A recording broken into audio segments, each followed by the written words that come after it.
Lali, guys, friends, and welcome to the Lali-Ho League round of 16 bracket stage between Seed 1 Dustygriff and Seed 17 Vitasia. I am one of your co-commentators, Groundflyer, and with me is Klopfer. How you doing, and are you excited about this matchup? Hey, I'm doing great, and I'm very excited for this matchup. Two really good runners here. They're going to put on a great match for us, I imagine. Oof, I don't know though. Vitasia, he's that's Smash Mouth. That hurts. That's painful to my soul. the, uh, To the me, the words there for the characters. So it really spoke to me. Actually, really got me even more hyped up for this match. So I'm happy to see it here. that's Definitely. awesome. So yeah, we're starting with Iridia. She's a powerhouse in this. No, I'm just kidding. She's pretty rough around the edges. But what do you think about starting with her, and what options are available? Yeah, definitely what you're saying. It's a rough start with Rydia. That 30 HP is scary for every boss fight, so you're really hoping to get a better kind of companion ally there, someone who can help carry you in kind of that early seed. Sid's always really nice. He has that one big bucket of HP to make up for Rydia's complete lack. But if you end up not getting that, yeah, it can be hard to get the seed going. And so you might want to do something like maybe check that Hob Summon to get Rydia some power so you can actually have a way to punch through these bosses. Oh yeah, that's a good idea. Sometimes you can get Sylph off of that. You can get Ashura. So there are a couple of really good, useful spells for her there. And Sylph is also doubles as being relatively powerful too. So anything you can do to make her actually like viable early or mid game is helpful. So we see the optional objectives here are to defeat defeat Valvalis and defeat elements. What do you think about having two boss objectives as the bonuses? I definitely boss hunts I think are definitely a little harder here. There's just so many boss locations in the game, so having two is going to be a little rough to manage to, maybe you'd like to be able to fade one of the other objectives, so being able to do the bonus one's easy, and it's hard to get both bosses here. Val, especially seeing that, not too happy because that can be a hard boss in a lot of locations, especially if you end up on a mage heavy party and don't get your cane. You really don't want to have to fight Val. So we could be looking at just having to do 1, 2, 3, and 5, just depending on our party makeup. Well, I'm hoping that force required, that like you have to go through giant maybe and do Val and then Mist Dragons after that, and that's required, so something where that's a required boss because yeah, Val is a nightmare, especially if you're a high magic team. But we're seeing the powerhouse that's going to be working here with Rydia is a Of course. Yang hype.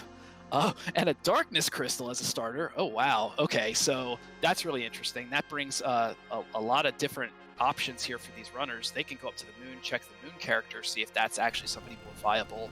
There's the shop up there, see if there's any good items.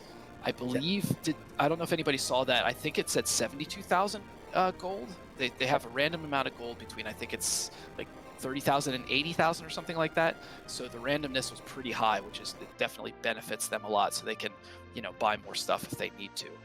So maybe their early game, they'll be doing a little bit more shopping than usual. Yeah, definitely. So with that random range of money, and you're right, we definitely rode on the high end here into the 70,000s. We'll make shopping a little more interesting. That might also push us to immediately launch that lunar whale, because that shop up on the moon has a chance of holding those tier 5 items, which could be, they're a little pricey, but if you have the money to, picking some of those up might give you the power this party composition is lacking. And sure enough, both our runners are heading right down here to launch the lunar whale.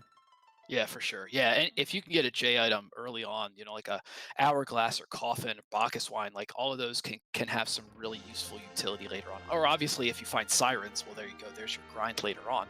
Yeah. So that definitely some major use in checking that shop out while they're up there. But hopefully, they get a character that's gonna like even the playing field a little bit between them and the bosses, because right now advantage bosses. Yeah, exactly. We are saying getting a powerhouse to go with Rudia is what you want to see, and Yang is just unfortunately not it. He's great once you can start getting some XP on him, some levels, but at the start you can't even just say go gear hunting and hope to get him a strong endgame weapon, because his weapons just don't contribute to his power that much. Cut Claw sure is nice, but it's still not going to be the same as say finding a defense sword for your cane. Yeah, totally. And actually, here in the Mysidia shop, Dusty finding star veils and life potions and silk webs. I think those are all three really important items. So you always want to make sure you got a good stack of life potions on you. Yeah. And hey, a nice claw if you feel like grabbing that there in the weapon shop. But yeah, since they have a little more money, it would behoove them probably to spend a little bit more cash than usual. And we are going to see from Vitasia this lunar shop to see if there's anything spicy. Yeah, and hopefully a nice item. It's a little bit of time spent coming up here. Ooh, and coffins. Those are a nice find. Definitely helps you do some of your grinding. Say your first egg you need to crack. Coffin's a great way to do it. And even some bosses happen to not have the boss bit set, which means they can be hit by instant death attacks. So there's a handful of bosses we can get through with these items. Definitely. Yeah, there's definitely some major useful like uses for that, different boss related or monster related. So that's super useful. And since they start with a decent amount of cash, like they can get a good number of them. Dusty getting 5 of them here. And the character on the lunar dais is dun dun dun dun. Speaking of useful, Eddie. Oh, the power continues. Yeah, exactly. This is definitely a team. So sometimes you get that starting pair of Rydia Eddie, and that's what you have. So here we went over a way to pick up the extra character and still have a Rydia Eddie. So Edward doesn't have the best selection of weapons. He can use bow and arrows, which are reasonably good, at least at this point of the game. At least Dustygriff picked up some charm arrows. So just get a nice bow to go with that. But he's same thing as Rydia, very low HP. It's not going to take a lot for bosses to knock out 2 out of 3 members of this party. Yeah, no, it's this party cannot beat up much. You definitely want to have a couple of hit points and maybe a little bit of damage. I think I saw Vitasia go through all of the items that everyone had, and it looked like they might have been just the base. Like C Neki is on, which means that all of the characters you get start with no clothes, with no stat gear.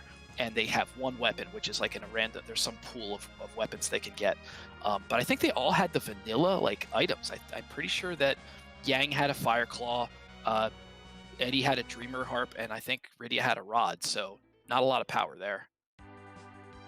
Right, and Vitasia is going ahead and checking out the free summon here. I believe that was Shiva throwing ice at ice, which of course doesn't actually open up the route to the back of Hobbs here. So if he's interested in checking that character boss, he'll have to fly to the other side now. Yeah, I gotta say, I really appreciate the little touch that Board put in here, where that whatever that summon that appears, if it can break through the ice, it will do it, Or and not. if it doesn't, then it won't, and you just have to walk out and walk back in, and the ice is gone. Yeah, exactly. So Shiva won't, and Sylph won't, Ashura won't. So that's pretty hilarious. Definitely funny to see. A little bit of divergence here. Dustygriff definitely interested in getting a little more looting done. And so coming to the Watery Pass, which again with the treasure set here, we have weighted locations that you might not come to often, such as Watery Pass more likely have good items. Right, totally. Except, in this circumstance, unlike in the Swiss where it was T Wildish, which basically was, the different locations can have different levels of loot and stuff, but the loot was way better. Here, you don't have quite that level of loot. It's a little more reasonable. I think Dusty got a poison axe though, which if they can find somebody that can use a poison axe would be really nice. But generally speaking, it's not nearly the tier of gear that you might find in there otherwise. Oh, and we have on top of Hobbs here, DKC facing off against DKC. So we're kind of mentioning those low HP pools. Dark Knight Cecil is someone you'd like to have higher HP pools against, but the good news is Yang definitely will survive this fight. Yeah, at least, and maybe you get a life potion off and can bring, awesome. Yeah, so exactly. Vitasia got that life potion on Rydia, so Rydia does get those levels, which means Rydia will actually survive maybe a second hit. So that's incredibly useful. But yeah, this is, again, DKC, unless he has, he starts with a black sword. Vitasia, check that out. That was a really good thing to check out. Yes. That's his strongest sword that actually has some use, that actually has instant death properties that you can use against some non-boss bit bosses and such. So, that actually is surprisingly a decent level up for this party at the moment. Yeah, it actually makes him quite strong for kind of like that first third of the game, kind of the early game section, which this team could very much need that help. So really good to see that. Hopefully you get that with maybe 1 or 2 J items, get you to turning him to a paladin and say equipping that poison axe or maybe even a better weapon. We'll stumble on that by that point in time. And right now, while Vitasia's been checking bosses, and now looks like he's going into the antlion nest, and he's going to be getting a little bit more, checking bosses and key items and such. Dusty's been kind of going through different spots and looting a little bit, and in this case, he's also pulling up the hovercraft, since pretty good odds he's going to need that anyway. Maybe he'll even use it to drive over to the antlion nest. I know some folks like to do that because it's a little bit faster. Yep. So they're kind of just going to be treading on similar ground at the moment, but for the time being, Vitasia has a little bit of the earlier checks going, just by the nature of how he's starting this out. Definitely. Dusty did go ahead and stop and check the waterfall cave. I mean, we have effectively 3 bosses we're interested in finding here. Just CPU though, so went ahead and reset. But also, hey, nice to know you won't have to face CPU at a spot with a bucket of HP, which can always be a slow fight to get through. Yeah, CPU is generally kind of free, but it's free in a really nightmare sort of way. Yeah. And that if you're in the wrong spot, you're going to be sitting there for a month or two trying to take care of it. But as long as you have enough potions, you're good. So we had DKC facing off DKC, and here we have Yang facing off against Yang. So everybody's beating themselves up. I don't know why, man. Be nice to yourself. Yeah, exactly. No, you're doing your best. Okay. Recognize that. Dustygriff going ahead, heading up Pods as well, so we'll be finding his Cecil. We'll see if he'll commit to that fight. Yeah, I gotta imagine, given his power at the moment, he's going to be hanging out here for a minute. Yeah. That karate Vitasia just kind of trounces him. That black sword did a lot of work, but everybody kind of just did a little bit of extra hits and managed to get through there. Yep. It actually does have Eddie in the center row there, using bow and arrow, so going to get that accuracy bonus. And that's a good find there. That's underground. Yeah, our first 2 key items are Magma Key and Darkness. We can go almost everywhere at this point on the map, so a lot of options are suddenly open up to our runners. It's nice finding that Magma Key early, before, say, you've committed to doing Fabul, is now you have the option of, say, visiting Yang in the underground first and getting multiple key item checks in that Fabul start. Yeah, I always love the discount double check. You go in and you go and look and see that Yang is there, and then you can go tell Sheila, and you can, and when you tell Sheila, she gives you an item. Normally it would be the pan in vanilla, but you get some good key item, but you also get to defend Fabul and do that spot and also get the key item from that. So, you save yourself the trouble of going in there a second time. Although, obviously, if you get the pan, then you would have to do it another time, but that's another thing. Another nice part about getting underground this quickly, with that big starting pool of money we had, is the shops underground. They sell better stuff, so we can get a few more look at the item shops there to maybe buy some more J items, hourglasses, get those sirens potentially, or even maybe the weapon and armor shops to start getting the team better equipped. So there's a lot of options here to make good use of that money now. This is interesting. As you saw, Vitasia just went and got that magma key from Antline. Dusty is skipping that at the moment, and he is actually going to do the Fabul check, which he'll maybe in retrospect when he gets around to Antline, he'll be a little bummed about it, but it doesn't really matter that much, honestly. It's a couple extra seconds and not walking in a second time, but ultimately, Dusty, this spot is good. Like, the Antlion boss does not give much XP. If you're looking to get a little bit of XP on your characters, this is a much better place to go, because this actually gives, I think it's 5,000 XP or something, which will actually give you some real levels early game. Yep, about 4K here and in Hobbs, and definitely great to pick those up earlier, especially with characters who want XP early game. That level 1 Rydia doesn't bring any power to the party until she gains a few levels. You like getting some XP spots in her, which very well might have sent Dusty this location. Ooh, 1 doll left. You're always scared to see that. Get him. Okay, good. Excellent. The Thor Rage goes off in time.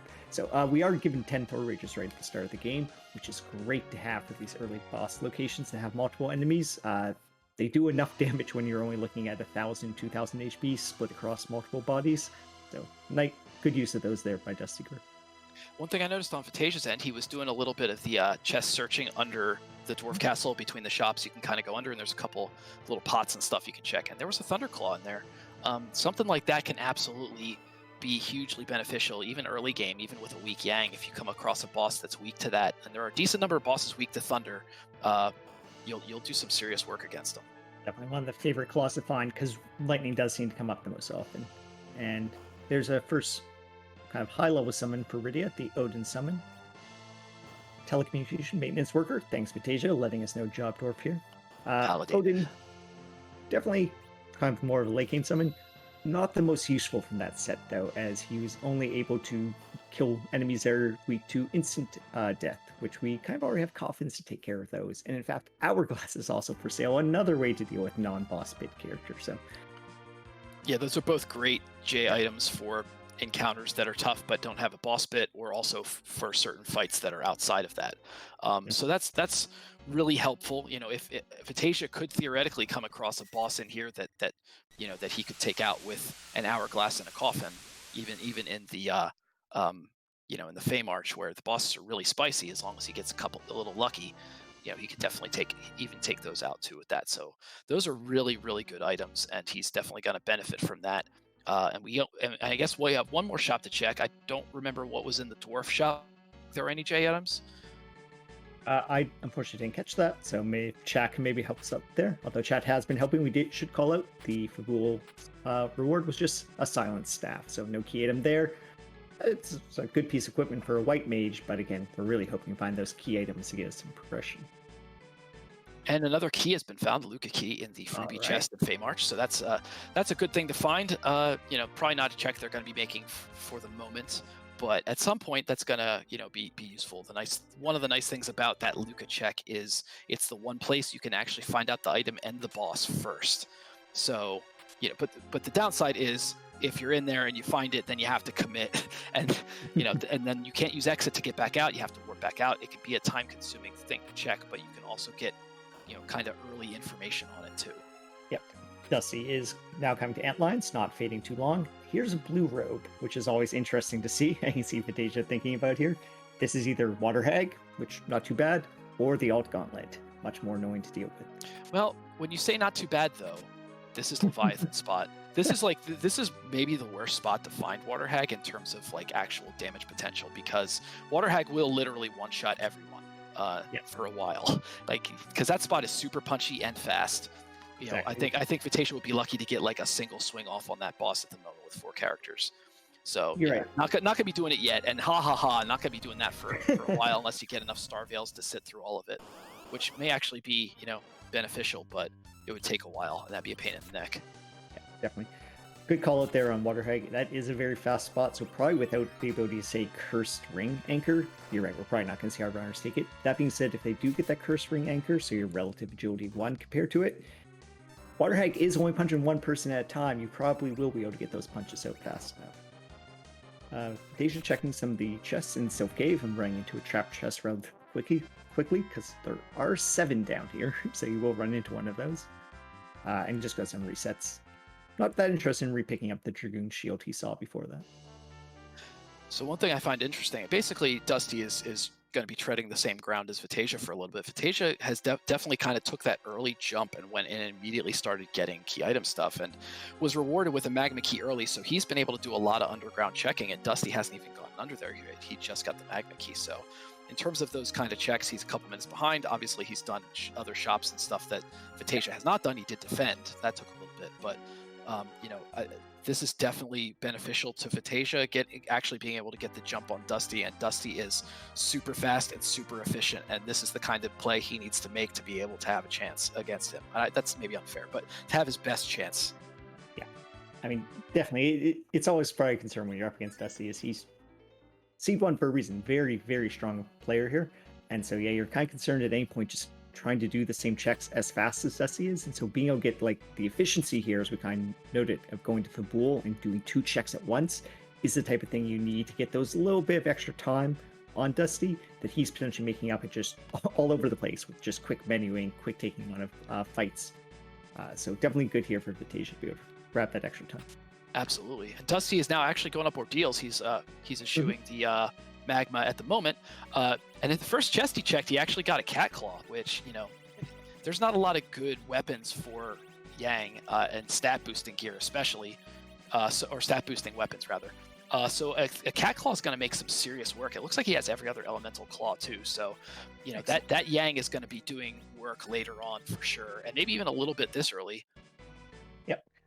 If he's able to have both the cat claw and take advantage of an elemental weakness, Yang will do definitely good damage even at this point in the game. And you're right, as soon as he starts getting those levels, that cat claw will be really nice to add another attack multiplier on potentially for him. Could really help out.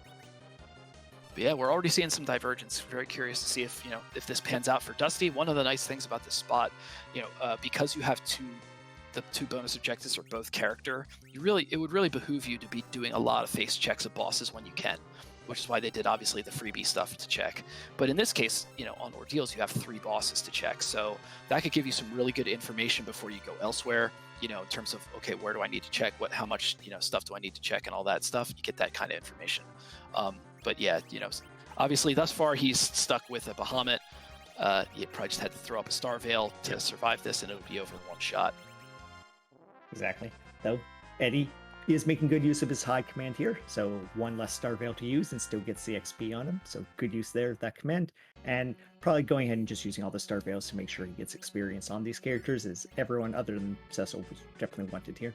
It seems kind of unfair that he actually gets experience. It's like, I'm hiding behind this tree. Oh, I saw what you did. Oh, I'm more powerful now. Like, really? You say yourself, he saw what you did. That's a totally valid way to get experience. That's true. That is experience, I guess, yeah.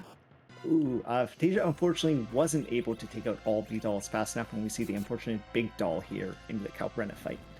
So definitely we'll take a little bit of extra time to get through. Yeah, hopefully he can manage to take it out before Calbrena turns back into those small dolls, because that can also happen. Dusty taking advantage of those coffins, he found these Baron guards who do not have the boss bit, easily taken sweet work of them, because this is a spot that's pretty high HP. So this early on, just being able to kind of one-shot them and not have to worry about it and kind of keep moving is really good. Definitely, and especially being able to one-shot them, because the main part of their script is the fact they counter physical attacks or magic with different status effects. If they're one-shotted, they don't counter, so great to go to do that. Vitasia finding out there it is just the silent staff, but at least we'll be able to check Sheila 1. And we have a pan from Dustygriff, so in actuality, he's going to be going to Fabul the same number of times as Vitasia. Lucky for him. That's really nice, because now obviously he can go underground and go to Sylph Cave, slap Yang with the pan, get that key item, and then come back up and do both Sheila key item checks. So that's 3 in a row. That's huge. Yeah, good. And definitely looks interesting to do those Sheila turn-ins, because the Sheila 1 is the Legend Sword. That's the first half of our objective number 1 there, the Forge objective. So you want to pick that up. Getting halfway done to an objective is always a nice feeling. Oh yeah, that's tremendous. Now I'll be curious to see what Dusty does when he gets underground, because obviously with the pan, that's something hot in your pocket, and you've got to be like, yo, I want to just go do all of those key item checks right away. But Dusty might also be thinking, well, I want to check all the shops, or I want to do another thing first. Maybe I route it a little differently. So I'm kind of curious the way he's going to route it, because I've definitely seen times where folks will just go do pan and then come back later after they've done all those checks. But maybe you want to route in other stuff on the way and kind of do everything in one fell swoop. Exactly. If you can kind of minimize the amount of time you spend flying around in the Enterprise, that's good. That's time you're saving. So if there's things you just know you'd want to do, like maybe say check Feymarch, because we have so many bosses, we need to find out where they are. Well, we can't fight them now. Grab that key item and gain that information. Do I need to come back to Feymarch for sure, or only do this if I am running out of ways to make progression? Yeah, in terms of places to go underground, you never, well, anywhere really, you never want to have to double dip a thing if you can manage it. However, Feymarch is nightmare hard, and you're very rarely ready to fight it early game. Maybe mid game, you're strong enough finally to have a couple of coffins to be able to go take stuff out. But honestly, you might as well go there. You get some really good chests on the way in. You got a shop to check, for J items, and you've got that free key item, and then also boss look. And so, ultimately, I think it's more for their benefit if they do. But if you can manage to go in there one time and not have to come back, boy, it feels a lot better. Yeah, definitely. Again, that's just kind of that efficiency we've been mentioning a few times, and that's it. If you can visit just one time, you're saving a little bit of time, and every town you can do that to just kind of adds up. Dusty here, swinging by Baron before he goes underground. So doing the Baron in for a character as well as a key item. So we see Sid here behind Mylon and friends, as well as another boss will be unveiled here. Yeah, totally. So it's one of the fiend bosses, but not one that's useful just yet. Not yet. Exactly. But as a first boss goes here, it's not that bad. You don't like seeing something really gross in this first spot and then you don't know what's coming in the second spot. So whatever's there, it could be super nightmare difficult. And if you have to do something really hard at the beginning, that's going to be time consuming. That's going to make things tougher. But as opposed to being nightmare difficult, we have King Queen Evelyn, which is actually basically the most free fight in the game.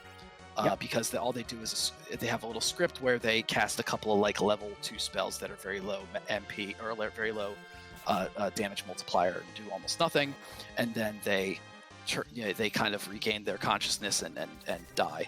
So doesn't get a whole lot easier than that. This will be quick work for Dustygriff, and he'll basically be done overworld and be able to head underground finally. That was we get some mirror Shivas. That was super cool. Already for me, highlight of the race right there. I'll be going back and watching that again. One thing to note, this spot is very slow for fighting King Queen Evelyn, so while you can just wait out the fight sometimes, doing so here would take a fair amount of time. So we see Dustygriff actually going for the DPS approach. Again, it's always a safe fight, whichever approach you're taking, but he's looking to get through here as fast as he can by taking out the king, and the queen will then just self-destruct whenever she gets her next turn. Exactly. So in some spots, it definitely makes sense to just sit there and not try and go through all the fighting, blah, blah, blah. But sometimes, like this spot, you definitely want to just kind of take that out because, it's one of the slowest spots in the game. And a white shirt for his troubles, as well as that Sid. You don't hate the white shirt and you don't hate the Sid, but obviously none of that's progression. Yeah, exactly. But you need to just go ahead and do these checks, check the key items. 2 bosses here, again, with that boss hunt we have going on, needs to happen. The white shirt, though, is actually quite strong armor if you don't have any other body armor yet for Cecil. That's endgame armor, so you end up getting some really good defenses from that, so especially if you don't have another white mage to put it on. Yeah, no white mages to be found as of yet. They got, the healing is all coming basically from potions. I don't think they even have, there's no like silver, anything else. So, I'm sure that both runners are very interested in looking and finding, character checks when they can. I know that Dusty went to Kaipo and checked the bed. I did not see what was there. Yeah, I saw him doing that check and also missed it, unfortunately, so... Chat, if anyone did notice, do let us know. But yeah, finding a white mage is extremely valuable. There's just a lot of bosses become a lot easier, or sometimes even only possible with having a white mage, as well as getting access to the Berserk spell. A lot of your DPS might just come from your auto attackers, so getting that. And it looks like Tella is hanging out in the bed. Well, if you have Ordeals done, he'll have a good selection of spells, but not the strongest mage by any means. You're not going to be maybe bending over backwards to get him at the second, but at the same time, look at the party you have. I'm sure that either runner would be very glad to replace that Edward with a Tella, because Tella's got all those nice utility spells like Weak and Stone and all sorts of good stuff. And Exit, I don't think neither of them have an Exit yet, so that'll be nice too. Yeah, although just go ahead and gain enough levels on Cecil will give you access to Exit, so there is a way to get it without having to find another white mage. But yeah, right now we do not have that, and so that's again one of those things that can just save you a lot of time. Dustygriff going ahead and landing at one of the spots here where you can crack some eggs. So using his one starting Siren here. Happy enough with his team here to want to get some levels. We'll take on fights a little faster. Definitely Cecil, someone you're happy to get levels on, and as he comes level 1 out of Ordeals, he'll get good experience here and gain a good collection of levels. I kept saying Yang likes those. Rydia too, so. Totally. And honestly, like in terms of efficiency, this is a good idea because, while you're not getting the 10 key item bonus, you might not have your end game team. Like there's reasons that maybe you'd rather save, if that's your only Siren potentially for later. But ultimately, you're getting levels early, and that's going to make the next half dozen checks, boss fights that you're going to do faster and more efficient, and that's going to add up, and that's going to be really, really useful. Yeah, definitely. I think that's the thing. Dustygriff's kind of go, well, I've done all the easy bosses at this point, so only next bosses I fight will be a little bit harder. So getting some levels means I can go through them that much faster. Let's go ahead and crack that Siren now, just to make sure we can keep making progress quickly. So as at the moment, Vitasia did that underground stuff and kind of came back up and just did Fabul defend and did Ordeals, and now he's basically treading the same ground that Dusty has already done. And Dusty, in handing off that pan, did get a Baron key, so that's another character check possibility. The Baigen spot boss was an Antlion, so while that's kind of annoying because of the counter stuff, that shouldn't be too tremendously difficult to take out. Dusty does look like he'll do a handful of checks loose while he's underground here, so not immediately heading over to Sheila or to maybe the Baron he's just opened up. but we'll go ahead and do the Land of Summon Monsters here, the Fate March game. Is looting down here, so there is one trap chest you need to watch out for, but another chance to find some relatively high tier loot. Well, unfortunately, fortunately he didn't find the monster box yet, but unfortunately he did find the inventory management boss, which especially bites if you end up getting monsters, because you'll have to redo all of the deleting all of your stuff out of your inventory if you do. But Dusty continuing to go here and not finding anything yet, really, unfortunately, in this place. But we'll see what he keeps doing. Yep, definitely. I think that's actually why Dusty didn't spend a lot of time in the inventory management screen, knowing he'd just have to take the reset once he ran into the trap chest. So just skipped it for now, and maybe at this point in time, he'll commit to doing more work inside that screen, or just taking some time to finally trash everything, or just, you can go to the sell screen inside any store and just sell everything. If you're inside that menu anyway, because you're trying to buy from that store, it's not a bad option. You can just click as many things as you want to and get them out. The main downside is you can't. Oh, wow, 2 dragon whips. That's interesting. that Rydia will actually get a little work with that. But otherwise, anyway, that's not really finding a whole lot else in here. Unfortunately, that's all basically kind of busted. But regardless, I can understand, Dusty wanting to get a little bit stronger. Actually, that black belt's way better than anything else he found exactly. in the whole cavern. So yeah, that's gonna be some work for whoever he wants to be doing the DPS right now. I don't know if he has a whole lot for that Cecil yet. I guess he does have that poison axe on him. Poison axe so far. So he did go ahead and back row glitch him, so that will help, as it means he will be taking less damage while swinging that axe, because he can't put a shield on, as well as it's also nice because he can do those cover strats too. So getting him back row glitched is very useful. Yeah, absolutely. Yeah, I think he already had a bow and arrow. I think I saw him do that, so should be covered in that respect.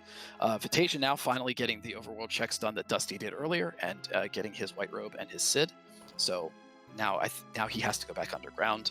Probably will hand in that pan and tread that ground as well with Dusty. Maybe they'll be doing it around the same time, honestly. Yep, yeah, kind of really lining up here on having done the same number of things. Dusty here just going ahead and checking the Fey March bosses, who will probably maybe see that is Water Hag and then reset as well. But then he has to go do Sheila 1, Sheila 2. Well, Vitasia here just has to do that pan, and then you're right, he's probably also heading back up to the overworld. So we might see them getting into Baron around the same time, if that is what they choose to do. Yeah, I would be very curious what they're planning. I think it would behoove both runners, though, to try and get a white mage somewhere. So maybe those. So I think that dwarf check and that Baron check, both are have characters you can grab in them, and we don't know what either of them are. So like, I could see either one of those getting picked at the moment, just to try and even out this team a little bit. Even if you don't get a white mage, you might get like a Palom. I mean, there's definitely other characters you'd rather have than a lot of the characters you currently have. Yeah, Vitasia, very similar thinking here. Dustygriff, let's grab a handful of levels, especially important, say, if you want to go do that dwarf cast. So that's getting a little more towards mid game there, so you want to get a little stronger before you tackle that. Not knowing actually Baron is even an option, but you're right, I can definitely see them both highly valuing those places to get character checks done. So unless Sheila 2 hands us an Earth Crystal, Dwarf or Baron seem very likely at this point. Oh yeah, that's a good point. Or actually, would there be any other? Well, I guess you can get that Tella, but if you are handed the package, I would not be surprised at all to see our runners peek who that is. At this point, I'd sit through the cutscene for Fusoya. Pretty much will always sit through that for Fu. But yeah, definitely, it doesn't take much time to go ahead and just peek who's behind the package and decide if you want to do that or not, as well as you're landing near the Mist Cave, so if you hadn't checked that yet in this 3 boss hunt, there's another chance to take a look in there and see if it has the boss you need. Yeah, have either of them checked it yet? I don't actually remember. I don't believe they've checked that. Waterfall's been checked by Dusty, but I don't think Mist's peaked. I think they're maybe hoping to route it in at a point where they already have to land near Mist.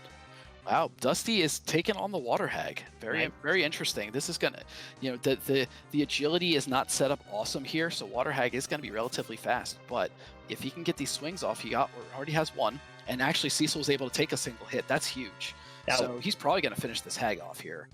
So who knows what that item is, but it could be something that Vitasia does not come back for a while, because he's waiting for levels to take on the Golbez too, and who knows? And that Water Hag is done. Excellent.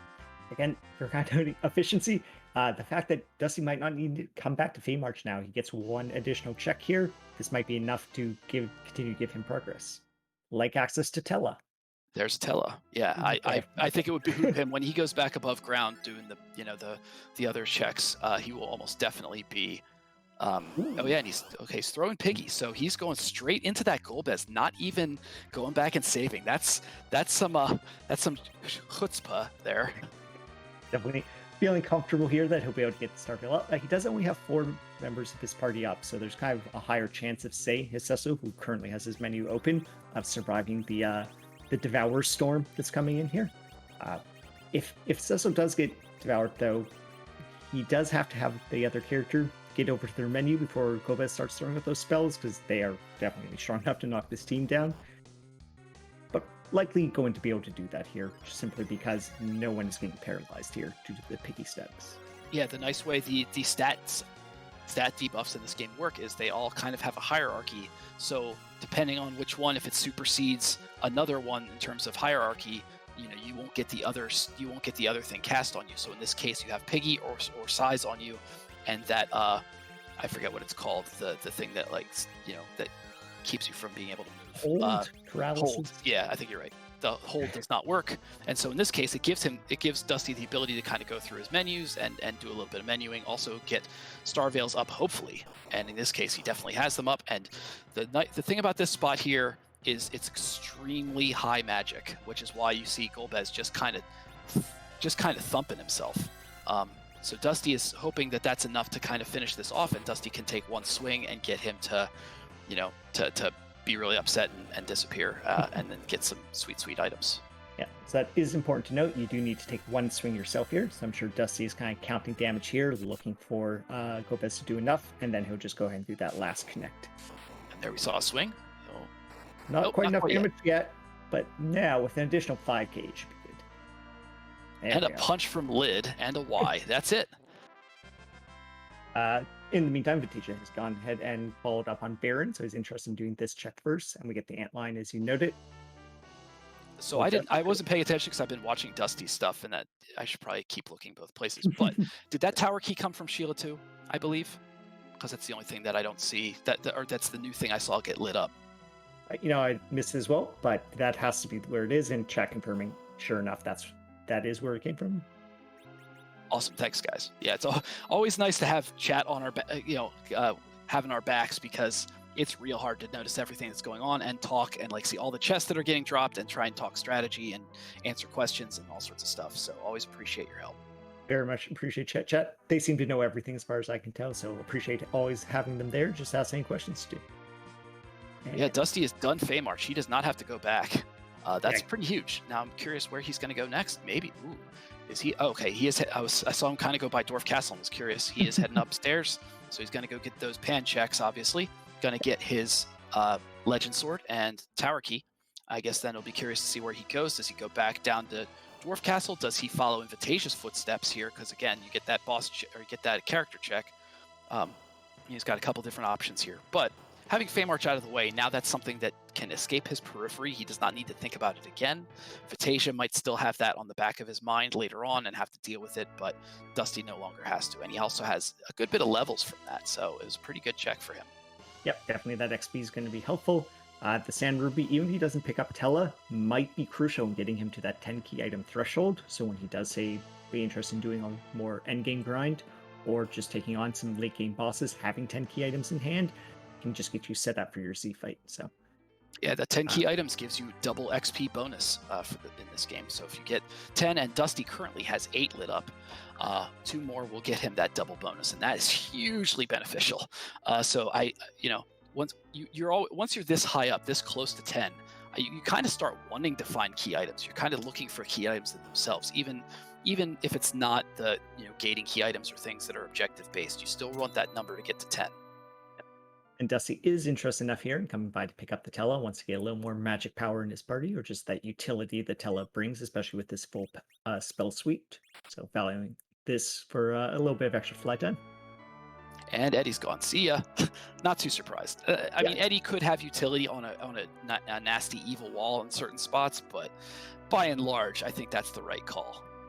Yeah, Tella will have utility in a lot more situations, as well as is someone who can cast Cure 3, Cure 4, Berserk, which we did have access to. And Tella doesn't have the best stats. Cure 3 and Cure 4 will still do good work at this point in the game. Honestly, if you want to give, you can give him like pretty much max loot at this point because he's got a white Oh, shirt. true. He's got there's a silence staff and also a lunar, so he can get one of those too. You put that on him, and he'll actually do a little bit of work. I mean, it's not going to be great. Obviously, he's still pretty low level anyway. Well, I guess his stats decrease as he levels, but regardless, I don't think it's going to be that detrimental. But we see real white mage in Rosa. On Vitasia's side, and that's the Baron check one. So good thing Dusty's going this way as well. Both of them definitely wanting that healer. Yeah, definitely. That is the white mage you want to find, and having all that white mage gear, she'll immediately be set up and just gain a few levels. So she gets Cure 2 for early, Cure 3 later, and Berserk kind of around those midterms or mid tier. And you'll be set to take on a lot of bosses. Really happy to have Rosa together there with a handful of strong attackers like Cecil and Yang once he gains those levels. Totally. Yeah, Yang is going to be hanging out. You haven't seen a whole lot of him lately because they're kind of just moving through, and other people are probably doing a good bit more damage than he does. But as he's going, he's getting stronger and stronger and stronger, and those HP values are going way up. So he's going to be useful mid-end game. I think both these racers are going to keep him. And a Protect Ring is in that pot, so not value. But honestly, getting that Rosa was worth this entire walk. There is another boss spot here in Baron that could be checked, the Baron Basement Throne. Can be a pretty hard spot depending on the bosses there. Vitasia not even interested in taking the time to go down there and check it. If that is either Val or Elements, missing out on that check could go back to haunt Vitasia. We'll see if Dusty does it after. But going ahead and having check Dwarf Castle, which gets him 2 boss checks, which bosses he can likely actually take on, a key item, and another character check. Yeah, I mean, the thing about that Odin check is basically you can eyeball it, and unless it's free, you can't do anything about it. And we both know, like they all know King, Queen, Eblin, and Waterhag are both off the table. Oh, that's a Mist Dragon in the Calbrena spot. That's a nice donut. Definitely. I was kind of talking earlier about we have 3 boss hunts, so you have the 2 that we have there. Demist is kind of always the other open boss hunt you need to do at any point in time, because killing Demist will open up another key item check at Rydia's Mother. So you're always happy to find Demist. That's a bonus key item check right there. So yeah, right now, Dusty's actually back in Vitasia's footsteps again, because Dusty did the whole Fey March. So, the benefit to that is, one, he got a Tella. That's going to be really good utility, and that's going to last basically early and mid game the whole way along, and maybe even as an anchor at the end.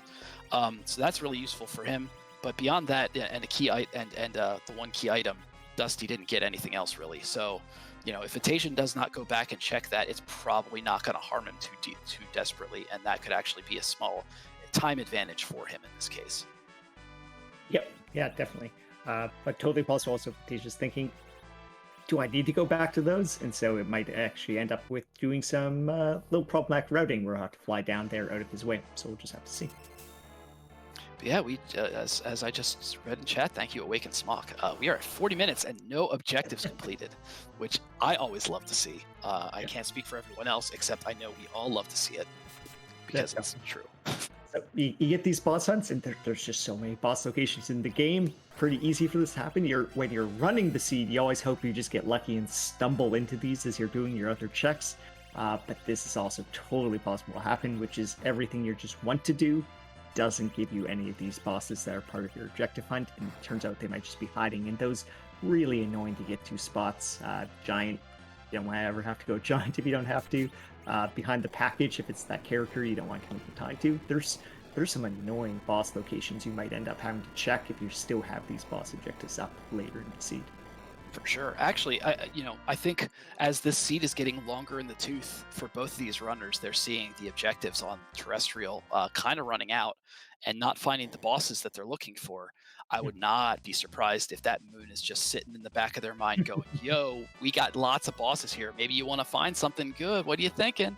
So, I bet at some point, maybe when another objective gets completed, or first objective, I guess, and maybe a couple more levels, we're going to see folks heading up there just to face check those bosses, because it's all new bosses and you could find one or both of them depending on where.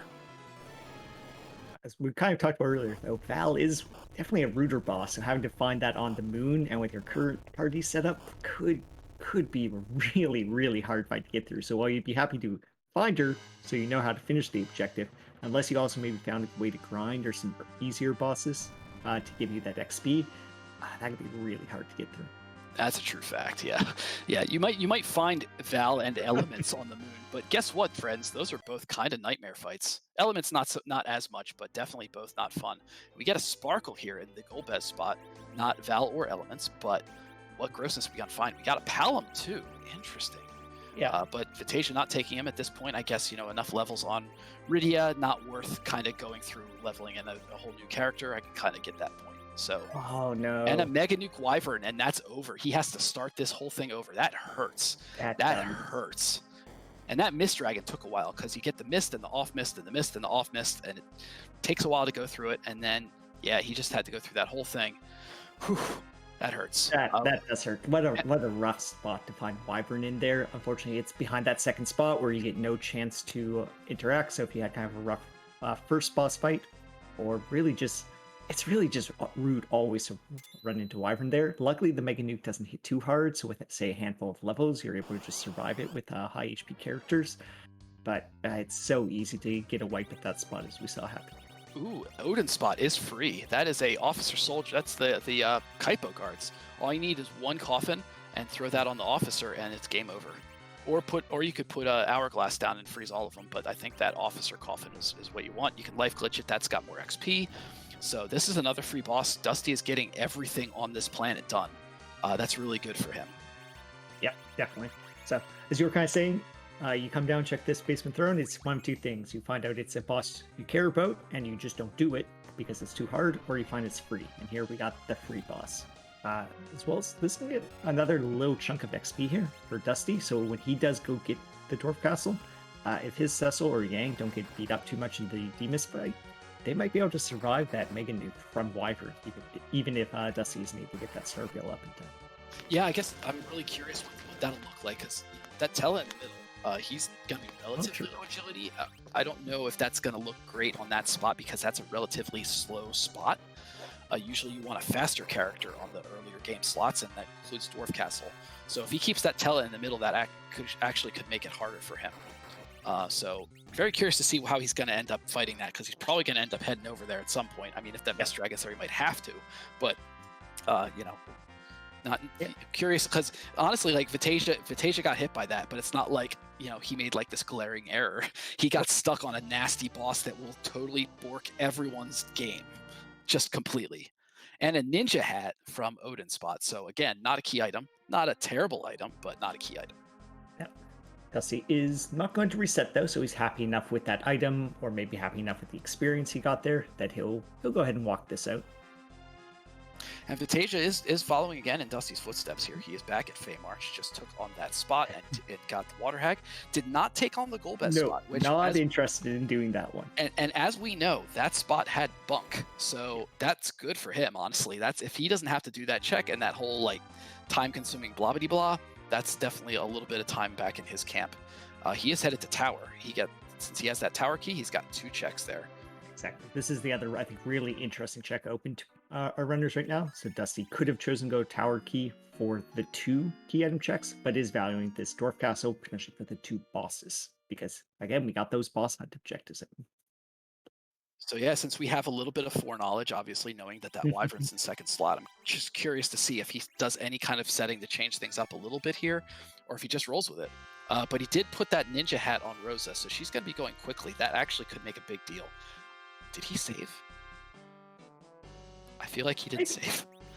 He might have. He was in menu. That's usually a good time to save, so he might have done so. But if not, he might lose that ninja hat if he didn't save there, because that Wyvern is going to be rude, and he might end up being a wipe. He did go ahead and make small changes, such as setting battle speed back to 1, which will actually make the Wyvern fight a little more challenging. Yeah, I think really what he wants here in this case is that Rosa getting that early turn and early enough that she can actually throw it down that Star Veil. That's possible. I don't know how possible it is. I'm not exactly sure what all the numbers are there, the maths and stuff behind it, but I feel like that's his best chance is if he can have a fast character that can get a Star Veil down in time. Yeah, yeah, definitely. And as you're noting, his anchor situation is different from Vitasia, so he very well might be able to get that first turn. Dusty, as you can see right now, is also very familiar with run buffering, which is another chance to help get an extra or a turn in there where it might be hard to do so, especially on Battle Speed 1. Yeah, I guess so. Run buffering, it's when you do that little run and you see the can't run script, the can't run little menu thing pop up. So is that what is the purpose of that exactly? Is that basically, since you're putting that up on the screen, like it actually is stopping the enemy from taking a turn as well, and that gives you that extra time to put in the input? Yeah, and that's exactly what's happening. So when that's up on the screen, kind of the timer of the battle is frozen. And so if your menu is already open or up and open, which normally is a period of time where it's still progressing in the battle, and so the enemy could be doing their turns, it doesn't happen anymore. So if you're good at timing that message just as your kind of menu pops up, you can buy yourself a little bit of extra time in the battle. Okay, that makes sense. I kind of thought that, but I never was really sure. And honestly, like, hey, we're doing comms. That's maybe a good thing for other people to know. Evil Wall up here, kind of nasty. This is not a great place to find an Evil Wall. It's decently fast. It's got a lot of HP for this spot for these characters for like this level. So this might actually kind of beat up Vitasia a little bit. He's gonna have to get some quick hits in. Maybe get a Zerk on the cup. Well, no. Does he have a Zerk? He doesn't. Does he have the Tela? Okay, No. he's not gotten the Tela yet. He got the Sand Ruby, but didn't get the Tela. This would be a good place to have that Tela. Get a Zerk on a couple of characters. Try and like spare you as much of that ATB menu nonsense as you can, so you're not in a menu, and then it gives Evil Wall another chance to cheat because he loves cheating, by the way. Now, luckily, he does have his Paladin, who is able to do that cover move. And since Evil Wall is only punching, we have good gear on Cecil. He's in the back row. Those punches are not going to hurt. So at the very least, this first phase of the fight, where mostly punches are coming out, won't be too scary. The second half of the fight, where Evil Wall starts crushing, which will just go ahead and insta-kill, a little scarier if we get to that phase. All right, hold your breath, everybody. Dusty's about to face off against this Wyvern. We're going to see what happens to him here. I'm very, very curious. Does grab a Paladin, though. Yeah, gets rid of the Rudy, grabs the Paladin. Can't blame him. Okay, we see the run buffer come out. Run buffer, Silk Web just keeps on hitting that buffer, and he gets it. Done and done. All right, Yang gets it, and that's the only one that gets it, but that's enough to finish this fight, and he gets through. And has the Mist Dragon another... Oh. Does survive, though. So this wow, okay. Weakest magic in the game, I believe, at the very weak magic. So that Mega Nuke ends up not doing a lot. So you just need to have 1200, 1500 HP, and you can end up surviving the Mega Nuke, as we saw here. Wow, I had no idea. That's really interesting. But yeah, obviously, like, you know, at these levels, having even 1200 HP is not necessarily given. But having that Yang, you know, he's got some HP, I heard, so that's helpful. Definitely, he gets really good HP growth. In fact, there's a handful of bosses where that's really all you need to get through it. Pain Man, for example, who we found much earlier in the game, having Yang can sometimes be the key of getting through that fight. Yeah, most definitely. Wyvern going down. And it's done. Yeah, Dusty does not, thankfully, have to reset and have to do that fight again. That's the thing that Vitasia is going to be thinking about hard for the rest of the seed if he doesn't go back to it right away. Because, thankfully for him, he does have the information of who those two bosses are. So he knows that neither of them are objective bosses. But that's also two key item checks that he just doesn't have yet. And he spent like 3 or 4 minutes trying to get through them. So that's definitely hurtful. Yeah, definitely. Especially knowing it's the 2 key items there. If it was just the one, maybe you just decide, we'll keep fading that forever then and just hope it wasn't important. And that kind of sunk very similar amount of time as to doing the check. But with 2 key items, it feels bad not coming back here. So I imagine Vitasia will do so once he feels a little more comfortable in taking that Wyvern note. And here we go. What does Dusty get? The verdict is a Twin Harp. That's objective, baby. That's really important. You want to pick that up. So hopefully Vitasia does not waste too much time in coming back here, as objective number 2 is now on the table here for Dusty. Yeah, that's some high tier value. That's about as good as you get. So Dusty might just go immediately there and do it, because one of the main things you want to do in this game, one of the main rules is do your objectives, because you already have to do it. Because it's part of getting your crystal and completing the race, but it might also have something else behind it. So the sooner you get it done and get whatever that thing is behind it that might be gaining something important, the better. Almost always, obviously, sometimes it's a rabbit hole, but I think generally speaking, it's the way you want to go. Samurai arrows from that Mist Dragon, so that ended up being not valuable. But we know that the harp kind of negates the necessity of that. Vitasia, yes, you can see this evil wall still going. Crush phase is on, so a couple of characters are knocked out, but still kicking. This, I've seen a lot of HP come out. Maybe this is enough. I think he did throw a Silk Web early on in the fight, so Evil Wall will be relatively slow. So he can just throw out those life potions as fast as Evil Wall is crushing. His team will be okay. Oh gosh, he just lost his DPS. That hurts a lot. I don't know if Rydia can do anything here. You want to start lifing other people up here if you can. Yeah, definitely. In fact, just focusing on picking up as many people as you can. Evil Wall is only killing one person at a time, but okay. He just goes for a last swing and it's not enough. That's the end of this fight for him, I think. Well, maybe. Yeah, that's That's the end. Well, if that hurts, yeah, that's another wipe. That's unfortunate. But again, this is a super tough, fast spot, a lot of HP. You know, I'm sure Vitasia feels pretty awful having that wipe as well as the other wipe, and he just kind of cuts and runs. But it looks like maybe he's going to go back and try. Oh, maybe not. Yeah, I can definitely see having to think at that point, having that kind of 2 wipes in a row puts you kind of that mode of, oh well, what can I do right now? So taking a little time to maybe get a little more shopping done, find out. I'm not sure if he actually knows Tella's in here, so find out if there is and see if maybe that'll give him progression. Tella could be good here. This might give him a better anchor situation than he currently has going on. True. I mean, oh wow, he did not. He's thinking about it. He thought about it. Yeah. There you go. Yeah. Yeah. I figured.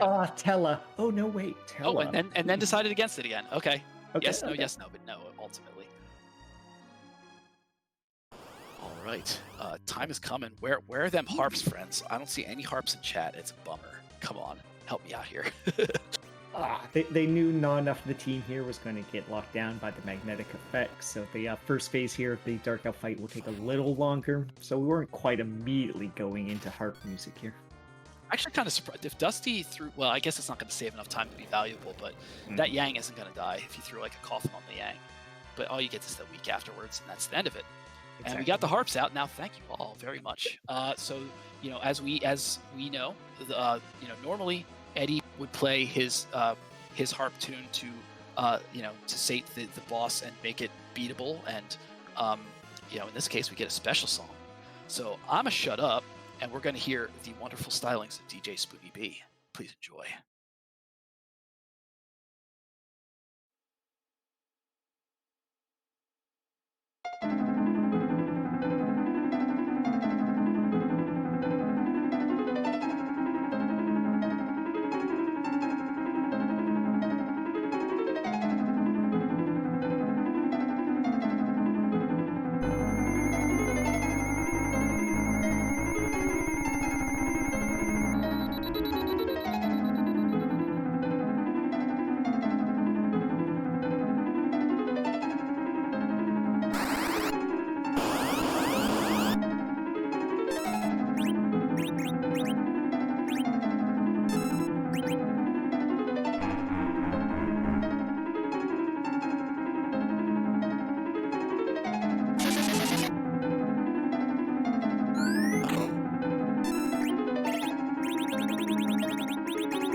And a very nice rendition there of the run theme from Final Fantasy IV itself. So always fun to get some Final Fantasy IV music just mixed in there, but at a different location. Yeah, it's pretty great. You hear it coming up, and then it quiets down, and then you hear it again in harp form. Pretty hilarious. I'm glad I finally got I've only heard that once, and it was like after the fact, and harp wasn't required in that seed in an earlier match, and so it didn't make sense in the moment.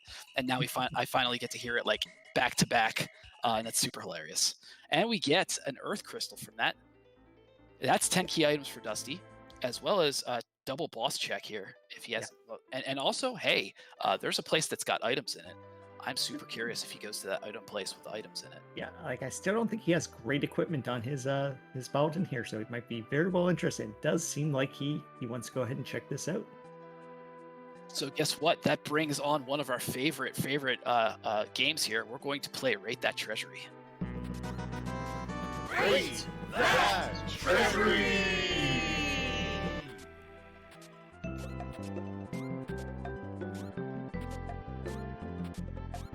All right, so far we got a Siren. I saw not a whole lot else. Yeah, not too much. I mean, well, Zeus Gauntlet, always happy to find those. Okay, that's good. The Siren itself is actually pretty nice at this point. We haven't found a way to buy anymore, so being able to just take on one more grind fight it's really nice to have that option open. And definitely happy to see the Zeus Gauntlets. And the inventory boss fight, and another Siren, and a strength ring, and a rib. Okay, now we're talking that ribbon at the end, the end cap. I'm gonna give that I think a 7.5. Yeah, I was gonna say 7, but I'm definitely happy to upgrade that at 7.5, or maybe even an 8. It really improved right at the tail end there. Yeah, Pancraz, no Sirens are available as of yet for sale. We have not seen the Eplin shop. So based on that information, getting 2 Sirens, especially when you just hit 10 key items, pretty spicy. On top of that, you got the ribbon, you got a strength ring, you got a Zeus gauntlet. So, pretty good given where Dusty's at right at this moment, honestly. Yeah. Also, we do not get any tier 7 items from these non-trap chests, so there's only going to be so good loot. So for what we could get there, that was definitely some pretty nice stuff.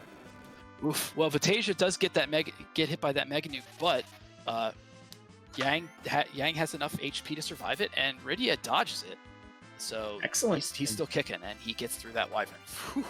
That's got to be a relief for him at this point, and obviously we know it's a valuable relief. Yeah, definitely, because Vitasia is definitely running out of places to check, so being able to get through this fight would definitely feel good for him to be able to kind of know that one's done at least. Open up important things to check, that Twin Harp and then the Earth Crystal. As we see Dusty going down here, we'll really let him get a few more levels before he goes back to, say, try to tackle that evil wall again. Yeah, and Dusty did the monster box here, the little flame dog chest, and got arty arrows for it, so it might be useful for him. I think he has some bows around, so it could be something that's pretty powerful if you want to take on some flying or dragon enemies and actually do some real work against them. That might be useful later on. Yep, definitely. And if at any point you do just find a really nice strong bow, the samurai bow or the matching Artemis bow, you'll be happy to have those really strong arrows to go with it. And Dusty getting prepped for the Magus Sister spot fight, which we have not seen yet. And again, that's a spot that's available from the get-go. Mm-hmm. And so potentially could have one of those two character or the boss, it could be one of the 2 bosses that are objectives here. So that'll feel bad if that happens, but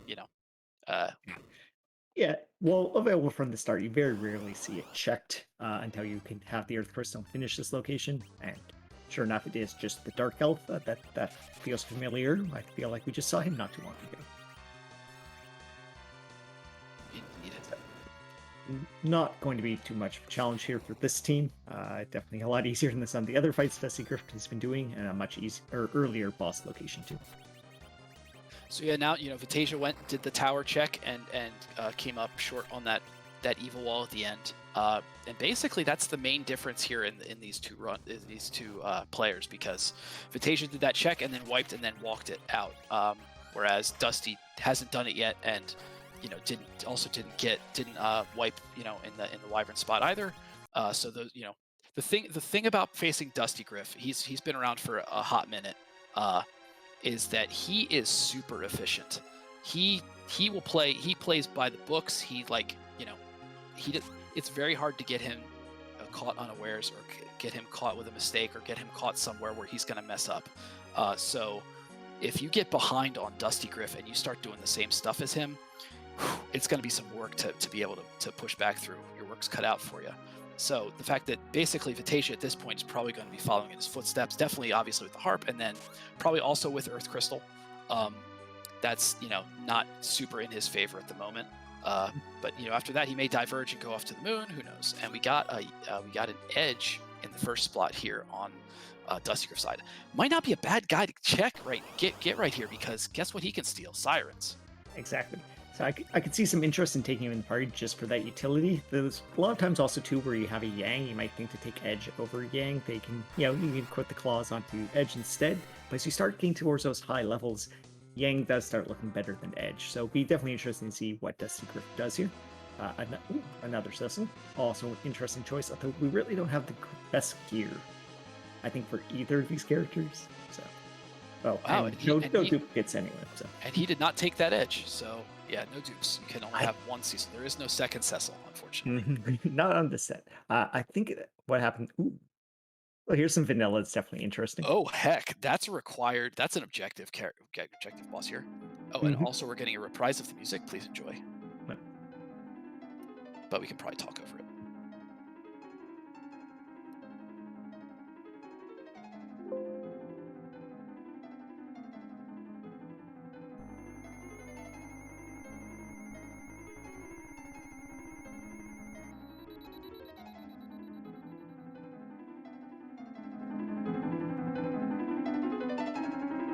Yeah, Solaris, the Edge, yeah, like basically the best stuff that's available right now for Edge is like 2 Assassin Daggers, and I think there's a way to back row with a Boomerang somewhere, and that's it. So, you're not really going to be getting a whole lot of help from that aspect. I think the fact that the treasury contained those 2 Sirens was enough for Dusty. He goes, okay, I have a way to grind now if I need to, so I can skip out on this Edge, and I'd much rather hold on to this Yang, who will, if I do grind, gain a lot more power than Edge is going to see, since I do not have good equipment for him. Totally, and yeah, not only he has the other J items too, so he can go to the moon and take on 2 gold dragons in the couple spots where they're picked up by Sirens. They're super good XP and cash, and can just use those 2 Sirens for just those. Get the life glitch, and that's like 100. What are they? 180,000 per if you do that with the double XP bonus. So like that's almost enough for Dusty, like all the way through end game. Yeah, exactly. So 2 Sirens, he's probably going to feel very comfortable with that and doesn't need to go ahead and commit to that Edge. Lighting up another objective here for Dusty. For Valis, defeat it.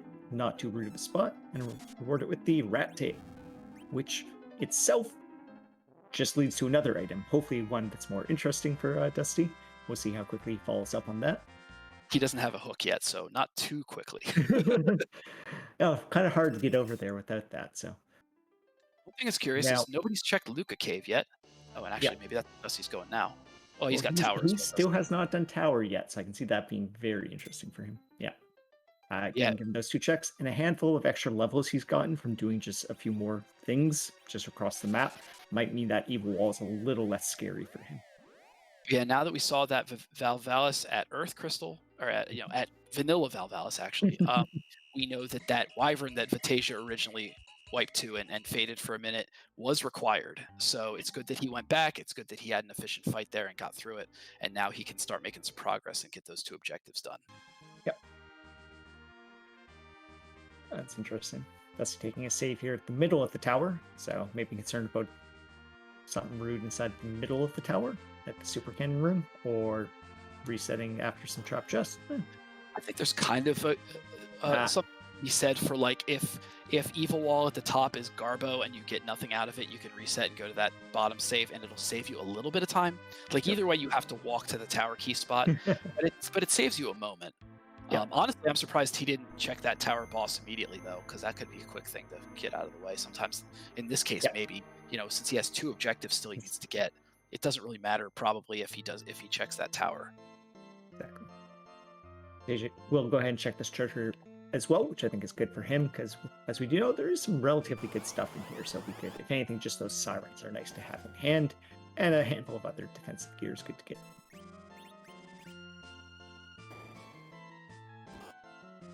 And so we do have Berserk going on Cecil, so he will not be covering the rest of the party here. So instead, we're just looking for high enough DPS to get through this evil wall fight. And Vitasia also with 10 key items, so he's going to also get that bonus, and he has those 2 Sirens. So both runners are going to be able to take good advantage of the 2 Sirens that they got and get some real XP on their characters here. I'll be curious if Vitasia ends up taking that Edge because he wants to do a little bit of do some Siren stealing and kind of get his levels that way, or if he just rolls like with what Dusty did and just says, I got what I need or good enough, and I'm just going to roll with it. Yeah, definitely would be interesting to see. Edge, especially around this part of the game, an hour in, I think is a really interesting choice. You find Edge early, you definitely just grab him. That's like kind of no thought there. Just go ahead and take him. An hour in, it really is interesting. I think it is just gets to that point of, have I found good weapons for him? Have I found things he could throw? Or how highly do I value those sirens? You're just thinking about all the items that we've gotten so far. He's not gotten any gear whatsoever, really. I mean, you could throw on like, black belt or whatever, but other characters have it. I think the best weapons are maybe 2 assassin daggers. I don't know if I've seen anything else. So he's going to be walking around with not great gear and not great weapons. I'm not even sure if he's back row glitched. Like at this point, Yang is infinitely more useful and capable than that Edge would be, except for the utility of stealing. Yeah, as well as we haven't really found, say, gear we can just be darting around. Collection of other swords that we don't currently have equipped. We actually still only have that poison axe, or maybe spears for the king we haven't found yet, or that spoon. It's always nice to dart that for quad 9s. Boom! Dusty just crumples that evil wall. That was big difference. Just was able to plow through it and gets a pass.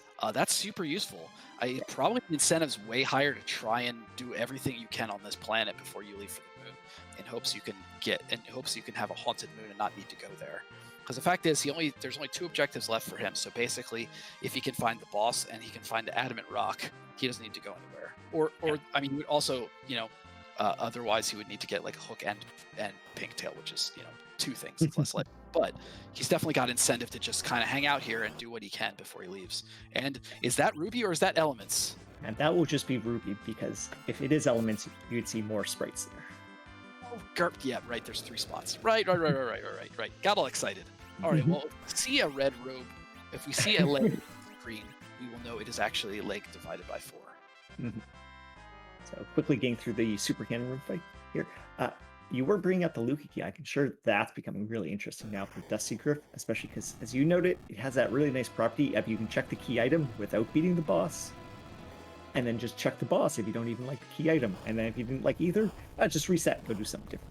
Yeah, you don't have to worry about the whole long walkout. You don't have to worry about the long boss fight, because that can be a dangerous boss spot depending on who's there. There's a couple bosses that will mess up your day. I think Kainazo's really gross there. That's a pretty high HP spot, so that one's gross. I think there's a couple other really nasty ones there. Yeah.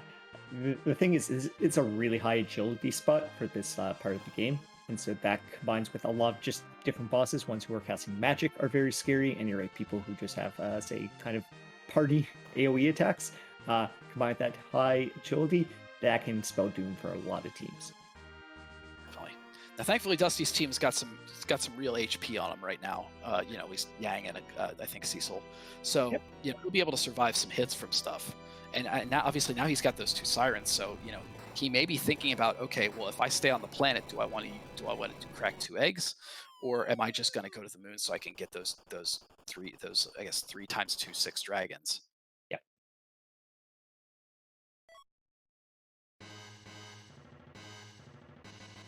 So he does find the hook, so he does have the option now of turning in that rat tail and seeing what's behind that. And as well as it does make that objective 3 a little more likely as something to get done, because now he only has the pink tail to find. Well, I mean, obviously, one thing that I think it would behoove him to do is check that Eblin shop, because it could have sirens, might not need them, but also could have Bacchus wines, which would absolutely be really, really useful for this party right now. So could see him going back for that. But yeah, if this rat tail has some value, it does not. Well, that dragon whip can join the other 2 we picked up earlier, so just big old pile of dragon whips will cart around here. But yeah, I totally agree. Checking Evelyn Cave there for those items could be very useful here. Box wines are super nice, especially when you have 2 auto attackers. Being able to get them both going quickly is nice to be able to do. But Dusty's interested in just making progress through the sea, so probably the sealed cave is not his agenda right now. Definitely. Oh, yep, sealed cave. Actually, it's the last spot left on the planet for him, I think. I don't think he has anything else to check at the moment, other than the boss spot, I guess, if he wanted to check the king queen spot down that way. Because I think I think you already have seen, I don't remember who it was, but you see at the top of tower who that Rubicante spot was. But I don't think it was, it wasn't the robe. Yeah, that is a good point. You can spot that. and it was a Lunar Sparkle, so not interested in following up on what that one is. But you're right, there is the King and Queen spot, which unfortunately that is quite a time commitment to go check. And the fact that we don't need to necessarily find that other boss, because we only have to finish 4 out of 5 objectives, it probably makes that far less of an appealing time commitment for our runners. Yeah, I mean, I could see the utility of kind of putting in the character check there too, because obviously there's a character check in Eblin, which is behind a key item, so you can, without C relaxed on, you can get you can get Fusoya there. So I mean, potentially you could want to, I don't know if it's worth the whole walk, because ultimately, if you want to check that King Queen spot for that one possibility, it's like 2.5 minutes of walking and then like another 30 seconds of cutscene. So it's a lot. It's a commitment, and probably not worth the time when there's 2 other objectives also available.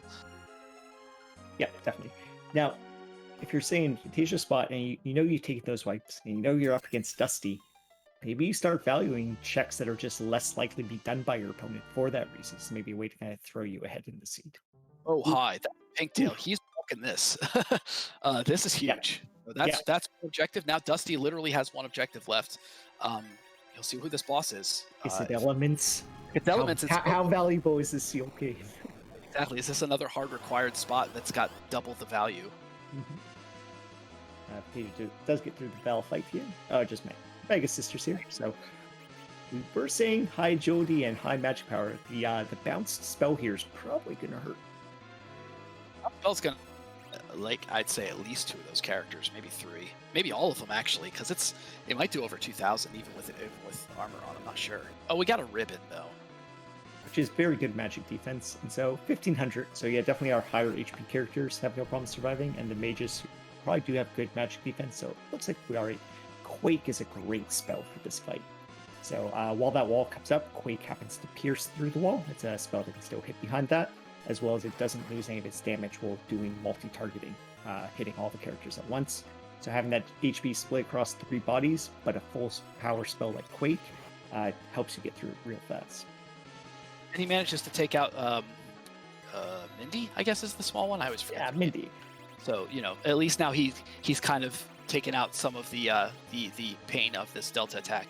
But you see Rosa doing some serious swinging right now. She's got a Silent Staff on, and Silent Staff is strong against mage types. So she'll actually do actual work with that. She might, I don't know if she's Berserk, but she's definitely going to make some hits.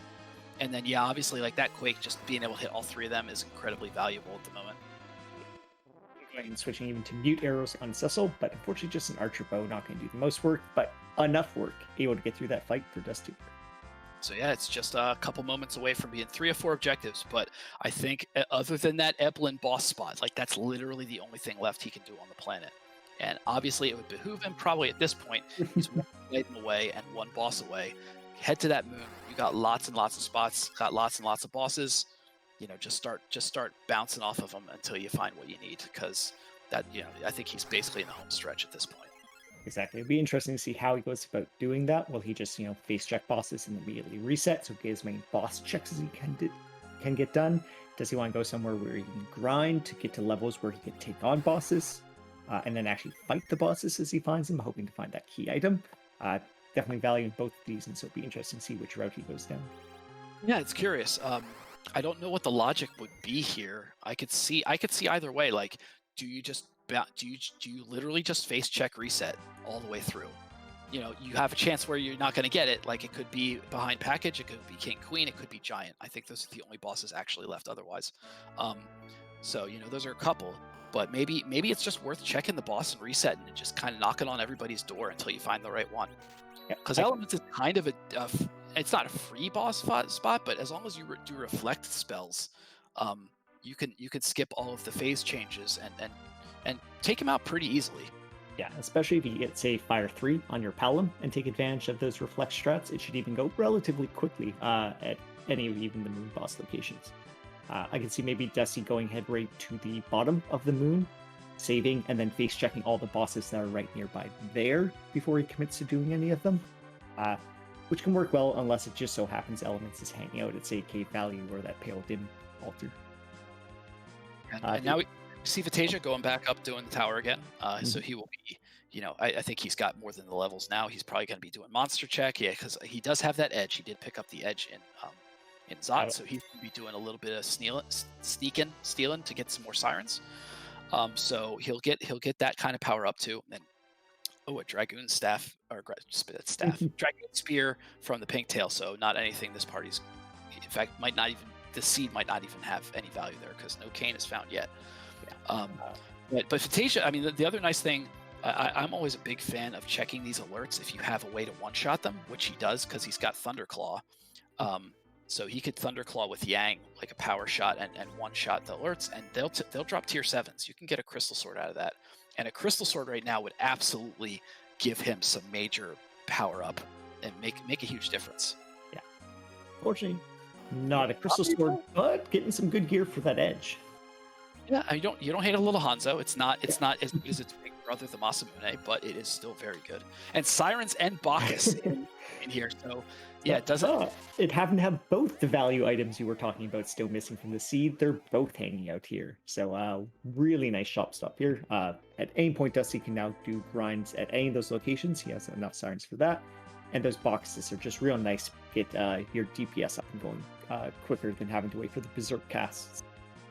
It can make some nasty bosses a little less trivial, or a little more trivial. Words are hard. But I mean, it's not huge, but like in this party, I think it would be nice to be able to just kind of swing those out and have your healers just do your healing, so you don't have to worry about that. And Vitasia is actually checking the tower key spot first, which he'll find the wrong robe, but I wonder if he will actually continue to fade that evil wall, or if he'll go back up and give it a shot. Yeah, he definitely is stronger than the first time he was here, so he might be interested in taking it on. But so, well, he has a lot more HP, so that's a little safer. He's not doing a lot more damage, so there's a lot of HP there, and so it might just take too much time he's feeling, and he'll want to fade it and go ahead and do something else. I don't know I'm just trying to think like what all he has in terms of DPS, because he did not pick up that Palom. I mean, I don't know if Iridia has Quake yet. But just stuff like Quake Virus or whatever will do a good bit of damage relatively quickly. It's not a lot of time. It doesn't take a lot of time ticks to get those spells out. So I think, and it looks like he is heading in that direction too. Yep. He's going to take that on, but I don't think he'll have a problem with the Evil Wall this time. A couple of Zerks. He has the Rosa, so Rosa I think has Zerk at this point. So at least he'll be able to throw Zerk on somebody and kind of get that moving in that process. I don't think this is going to be a tough wall for him. Yeah, and Dustygriff on the other side here is going and checking cave value, so he's definitely interested in at least seeing what this boss is. If it is not elements, we'll have to see if he commits to it or goes and resets and starts looking at these other lunar bosses that are available to him. Well, hey, double value. This is one of the spots that the final floor you can use a Siren and the dragons. And we see Dr. Luggage here, which is not who he's looking for, but he does have a nice Thunderclaw on a Yang, so maybe he just he's doing the Siren, getting the King Ryu's out here now, and just gonna finish his leveling basically. But other than Dr. Dialogue being slow, it's very weak, and he shouldn't have any problem taking it on here. Those Thunder Claws are gonna do some real work. Yeah, especially after gaining all the levels here from doing this King Ryu grind and getting a lot of experience here. Looks like he's knocking down his Tele here, so happy to go ahead and have him be his anchor for the rest of the seed. Away. Yeah. Although Tele could have thrown out some weeks maybe before he took a nap, just get through these Ryus a little faster. But Cecil has already arrows, so I don't know if it matters that bad. Yeah, you're right. Seems to be going down pretty fast anyway. Life. Unfortunately, missed that life potion. So definitely makes sense here. Dusty wants to go ahead and use this opportunity to clean up his inventory while he has some time to do so. But unfortunately, while doing that, it did mean he missed throwing out that life potion, so a little less experience. Not too punishing, though, when you have a big old stack of Sirens, because if you want more, then just pop another one. Yeah, and he's got more hourglass. He had, I think, 4 hourglasses, now 3. Mm-hmm. So, yeah, it looks like he's just kind of setting things up. What are the levels? What's the agility? All that stuff. And maybe doing another one, which I don't know what level cap he's trying to hit here. If he's going to be fighting different bosses, they're going to be giving him XP and also double because of 10 key items. So, he might not need to be fully ground up. You could probably gain a little bit just doing some of the fights. Oh. And picking Tele up this time. Interesting. So, yeah, probably thinking about that too with the weeks, because now he can kind of control it instead of before where he kind of went ham and just went and did what he wanted and then 2-shot at the King Ryu before he could get the life potion. Yeah. Vitasia gets the evil wall and gets Excellent. that path. So both of his nemesis are now defeated, and that's good. He can kind of put those to the back of his mind and move on with other stuff. I don't think there's a lot of checks left for him on this planet either. In fact, maybe it's just, I think it's just Luca for him as well. So if he's going to stay on this planet, and he'll be able to go check that and get that value. Which we do know is valuable, so hopefully he does go ahead and check that. Dustygriff here trying to show the double life pot trick. So if you do go ahead and do weak and then queue up an ice 2, it has relatively nice timing where you just throw out a life potion and then get another character up and throw out their life potion and have both connect. Didn't quite get the timing there on Dusty's side, but that can be a nice way also, especially if, say, you're short on sirens, so you need to get as much XP from each of them as you can to try to go for that little trick there. Yeah, totally. Yeah, I mean, he's got more than enough. Like losing a siren, like, Not too concerning. not gonna work. Yeah, when he's getting 180,000 there, and every boss is gonna be giving him a lot. So he's basically end game levels at this point. I mean, unless you pal him up to nuke, but I'm guessing he's, I feel like if you have high HP DPS and a Rosa here, you're much less incentivized to actually keep going through to get nuke on that palom, because it's just a lot of levels. You've got the HP you need. You could just you could do Zerg strats on Z. You can basically take out any bosses, and then might as well save yourself the trouble of having those extra levels, because it's not really worth it if you don't need it. Yeah. Now, what Dusty might be thinking here is, what weapon is his Cecil still swinging here? He's doing great damage against these King Ryus where he can take advantage of the Dragon trait. But otherwise, is he still just on that Poison Axe? That might be one to get him to that nuke so he gets appropriate DPS levels to take through.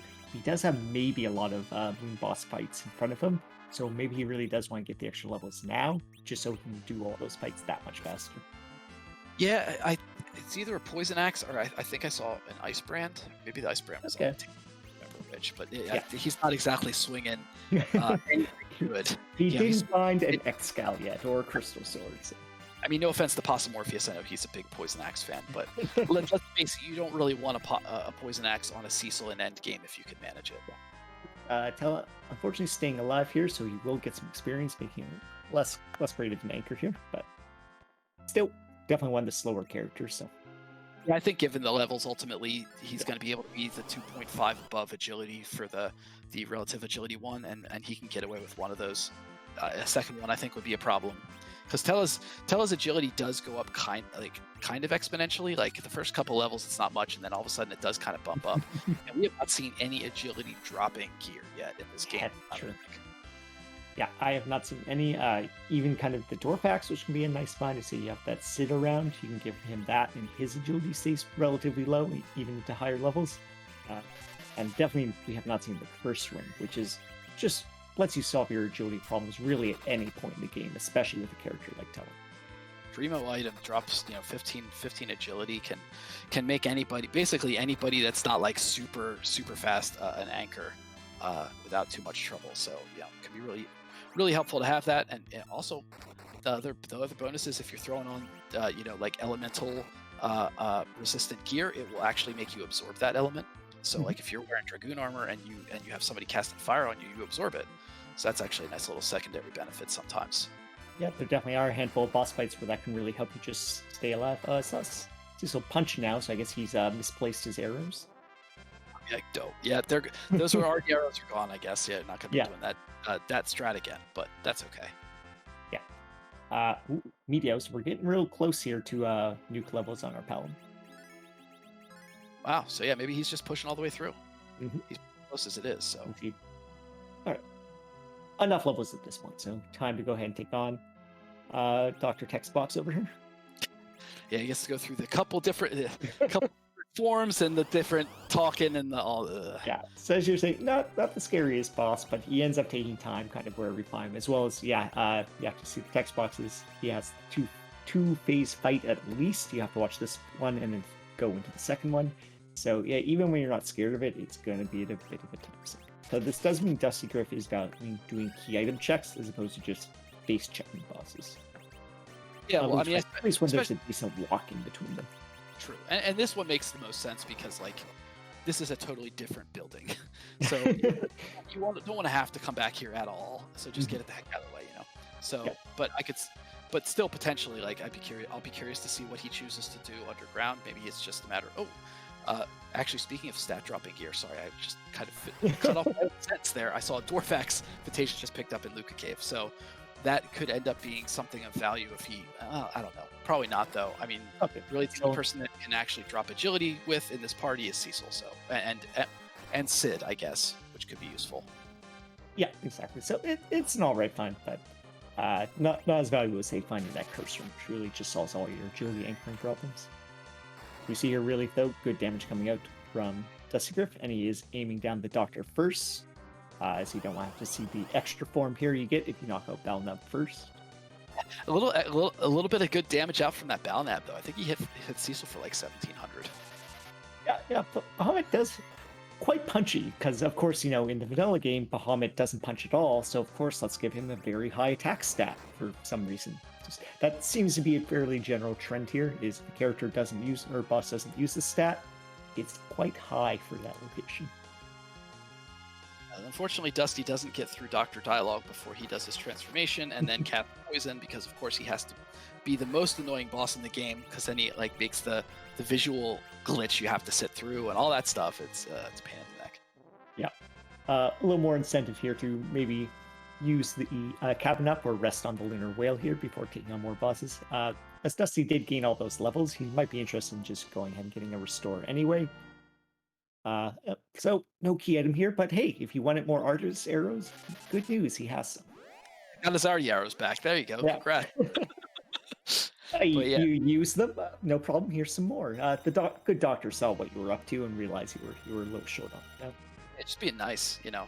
After chatting your ear off so much, he's like, you know, you listened to my whole dialogue. I might as well, like, I don't know, give you the stuff back you just had, I guess, or something. Were you looking for something else? Adamant, maybe? These RD arrows, they'll be fine, though.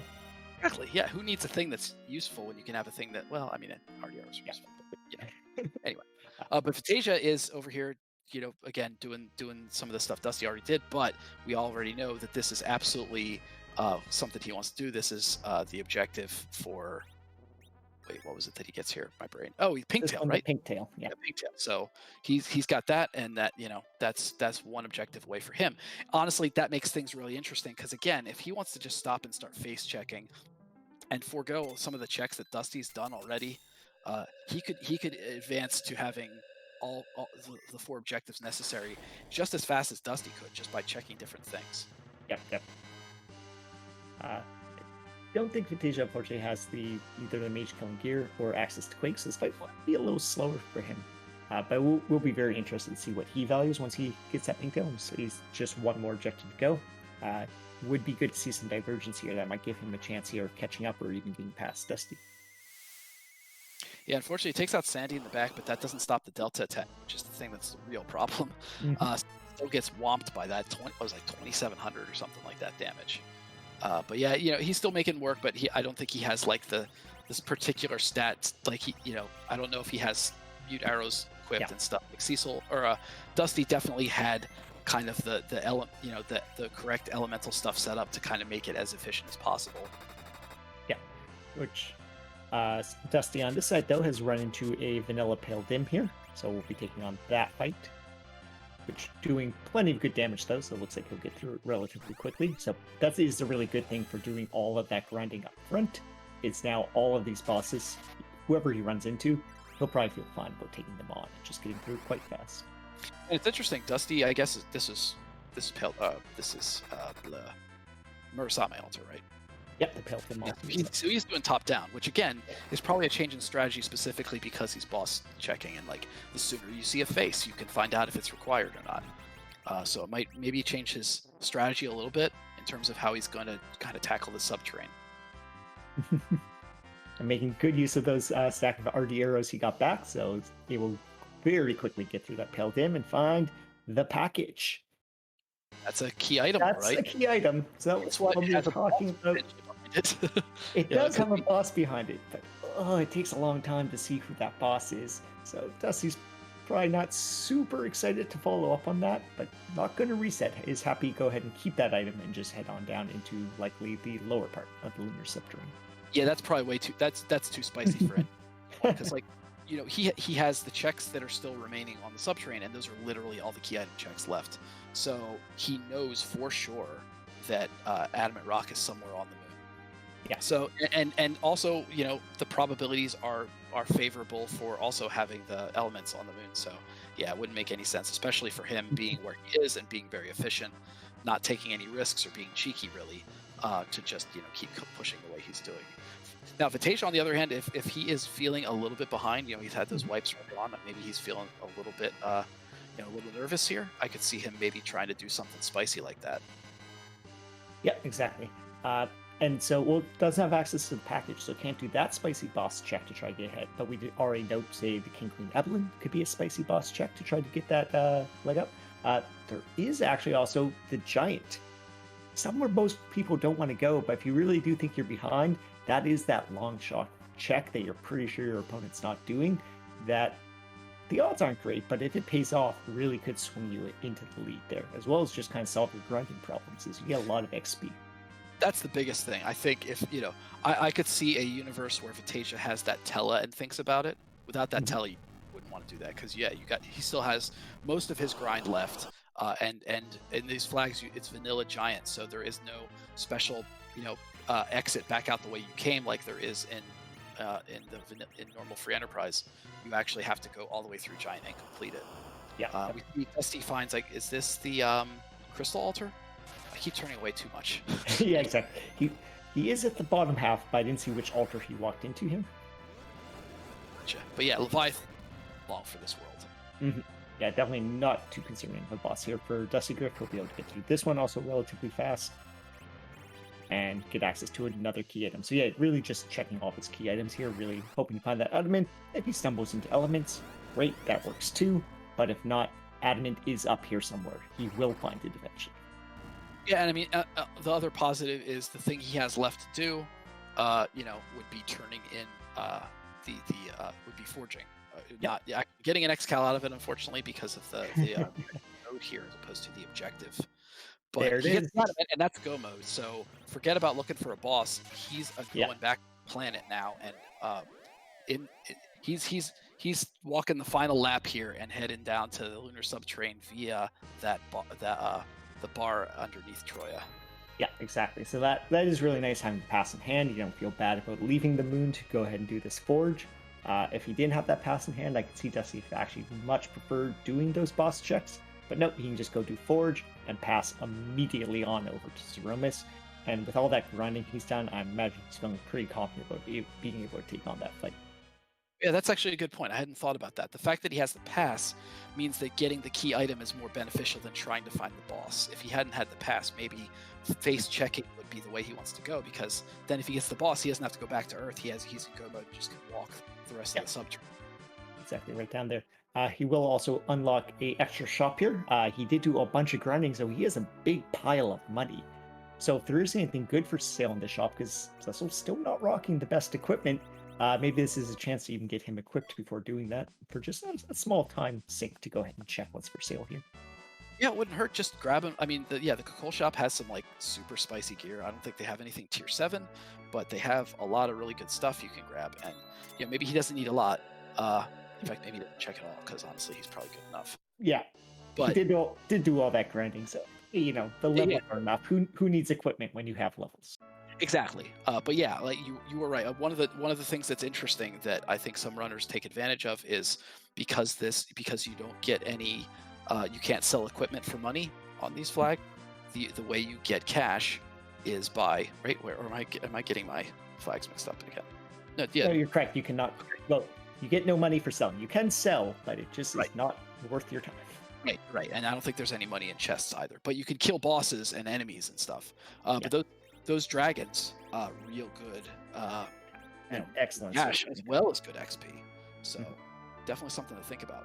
But we are seeing one Dustygriff walking down into Troya and going to be taking that pass and going someplace. Where's he headed? So the pass sends you straight up to the moon here, which gets us to our final fight, which actually I see some flags showing up here in chat. Is it Z flags? Is it Z sleep time? Yeah, I think they're curious if it's time, I totally understand. But before sleep time, you probably want to defeat the final boss because otherwise race time's not going to go great, honestly. But yeah, we got a Zeromus fight here. Zeromus takes on one of hundreds and hundreds of forms, 500 and what's it? I don't remember how many. Scala Kitty and others have put in sprites from all sorts of video games / pop culture / funny memes as your final bosses, and you get to take on one of them. And that brings the ultimate question that we like to ask here. Would you like to do the honors, Klopfer? Happy to. Whose butt are we going to kick tonight? So chat, get in there. You happen to see a cute butt, scary butt, an awesome butt, a butt, whatever. Let's see what we have in store today. Does the butt actually have a butt? To know. We have a request for meta butt. Those are actually some of my favorite butts. I wouldn't mind seeing one of those. The end screen, I like seeing that one. The end's right around the corner there. And it's an adorable chocobo. 1,000%. That's a chocobo chick, but I think specifically that looks like was it World of Final Fantasy looking art, or like that style. I think there's other mobile games that also have that. I don't remember. Opera Omnia, is that the one? Scala, I forget the one that's specifically it. Definitely World of Final Fantasy uses this style with a little eggshell on top of its hat, but definitely a cute butt today. And so we see Dustygriff here going for the reflect strat, so he does have access to nuke. So we'll just go ahead and throw off one of his characters and just reflect these powerful spells back onto Zeromus. Yang is throwing in some punches there, so maybe it will full hybrid, maybe it will just be a little bit of hybrid until he gets close to the tip over threshold of 40,000. Yeah, be curious to see. Once you do a direct attack, when you get over that 40,000, the refill happens, since the way they store hit points, there's not enough space for anything beyond 5, 34, 5, whatever. Potentially what he could do is just reflect and not do that direct damage and finish off at the 65, but needs to stop doing direct attacks. And unfortunately, the way he's set up right now, well, he does have a white, but he does not have, he has white and nuke, I guess, so he could just do the reflect via that. Or he could do hybrid and just kind of use some Zerk and have Yang and Cecil throw their weight in on this fight too. Just depends on, you can do it quicker if you have the reflect strats, but the fact that he lost that Palom means he probably has to go through a second Big Bang, which means he'll have to nerf it or have to actually sit through it. Well, probably sit through it, because honestly, look at those HP values. Holy heck. Yeah, although definitely does look like he's interested in doing the reflect strats, because while that Berserk Yang was just punching over and over again, he had queued up a coffin here after a certain number of punches, so Dusty's certainly here counting damage, saw he's getting close to the threshold. We'll go ahead and knock him down, cure up the party, potentially just wait through this Big Bang and the black hole that will come out to steal his reflect, and then start reflecting the rest of those spells to just go for the kill. Yeah, and I mean, honestly, both the magic users here are pretty high stats. They got good gear on, so you see that Palom throwing the nukes out and getting high damage, 8,600, and Rose is probably going to be getting relatively comparable values as well. Although it looks like she's just going to be healing up here the first time, but yeah, he's full reflect at this point. It's just a matter of kind of getting the last couple hits in at this point. Yeah, definitely. Vitasia looks like he is just face checking bosses here, so not going to commit to the time to try to find the key item, but just see who's down here and see if he can find the elements. And once you found the elements, just take that fight on and only that fight. So if elements is on the moon here, that can definitely end up being faster than fighting through multiple boss fights, although results in less experience, so he might not say get up to nuke or white levels. Yeah, I mean, unfortunately, he doesn't have the amount of levels that Dusty had. Well, no, that's not true. He did do all those. He did do grind. I'm not sure where he got his levels. I guess maybe he didn't get nuke on Palom. I didn't quite check, but my guess is through eggs. Probably not. That's a lot of eggs to crack. Ooh, and looks like we have a shake. Dusty wins with an official time of 1 hour, 40 minutes, 47 seconds, and goes 1-up in this best of 3 matchup. GG's Dustygriff. Very nicely done. just put on a clinic with that fight. That was super clean. Yeah, I actually really like that kind of hybrid there of doing some magic damage while still getting the Berserk and then just watching to throw out that coffin to end the Berserk fight and just finish off the Reflect. It was really nice, especially with only 2 high-level casters. Absolutely. And we are joined by one Dustygriff. GG's. Hey, thanks, GG's. Yeah, how are you feeling? Like at the end, you're on the you're on the subterranean. You've got all your you're pretty maxed out like level wise and everything, and you've got one of two options left. You either can face check a boss, or you can find a key item that'll get you forged and get you all the way to Z. Were you thinking strategically like? What exactly? Actually, what was your strats for doing that? Like I saw you did go top down. Were you just thinking, okay, I can find a boss faster this way than having to go all the way in? Or what sort of was your mindset heading into that subterranean? Yeah, I was more or less committing to at least doing Bahamut spot because I did the grind in there, which went a little south. Didn't really go my cleanest, but it worked out. These things happen, but yeah. So I kind of committed to if I'm going to do my grind here, then I'm just going to do this fight, which was Lugai, which is easy anyways with the Thunderclaw with Yang just doing work, but. From there, it was kind of like, I'll do the Pale Dim spot first, but for the bottom of LST, it was more of a, how hard is the boss going to be? Like, is the boss going to take a little while, or is it going to take 30 seconds or something? So the first boss I saw in the deep LST, of course, was Leviathan, and I was like, okay, I have Thunderclaw and Nuke. This is going to take 2 seconds, so I will go through this. And of course, it paid out in that way. If it was something else that may have taken longer, I would have reset out of it and continued searching, I think, for something a little freer. But Leviathan is such a tame boss to do with the levels that I had.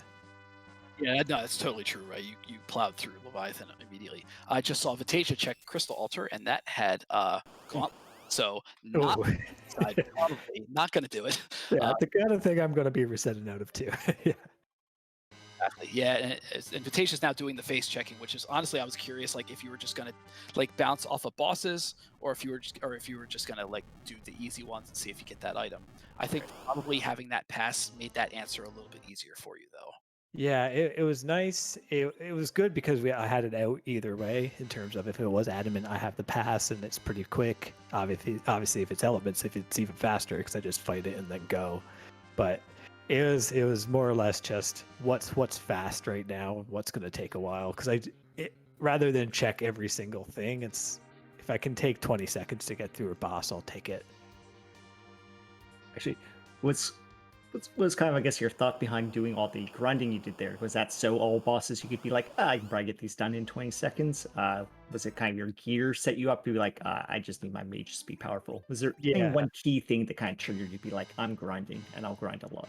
It was definitely along that mindset of, I mean, I was still pretty much rocking a poison axe on Cecil at the end. Yang was starting to get strong, but of course Yang scales super well with levels, so it was like, if I can get up to Nuke on Paladin, or close to even higher levels, and his level 3 elemental spells get pretty good. So I was committing to that pretty hard, which I think at the point of the seed that it was is a okay thing to do at that point, because it's pretty quick. It didn't go my smoothest grind ever, but it also worked out okay.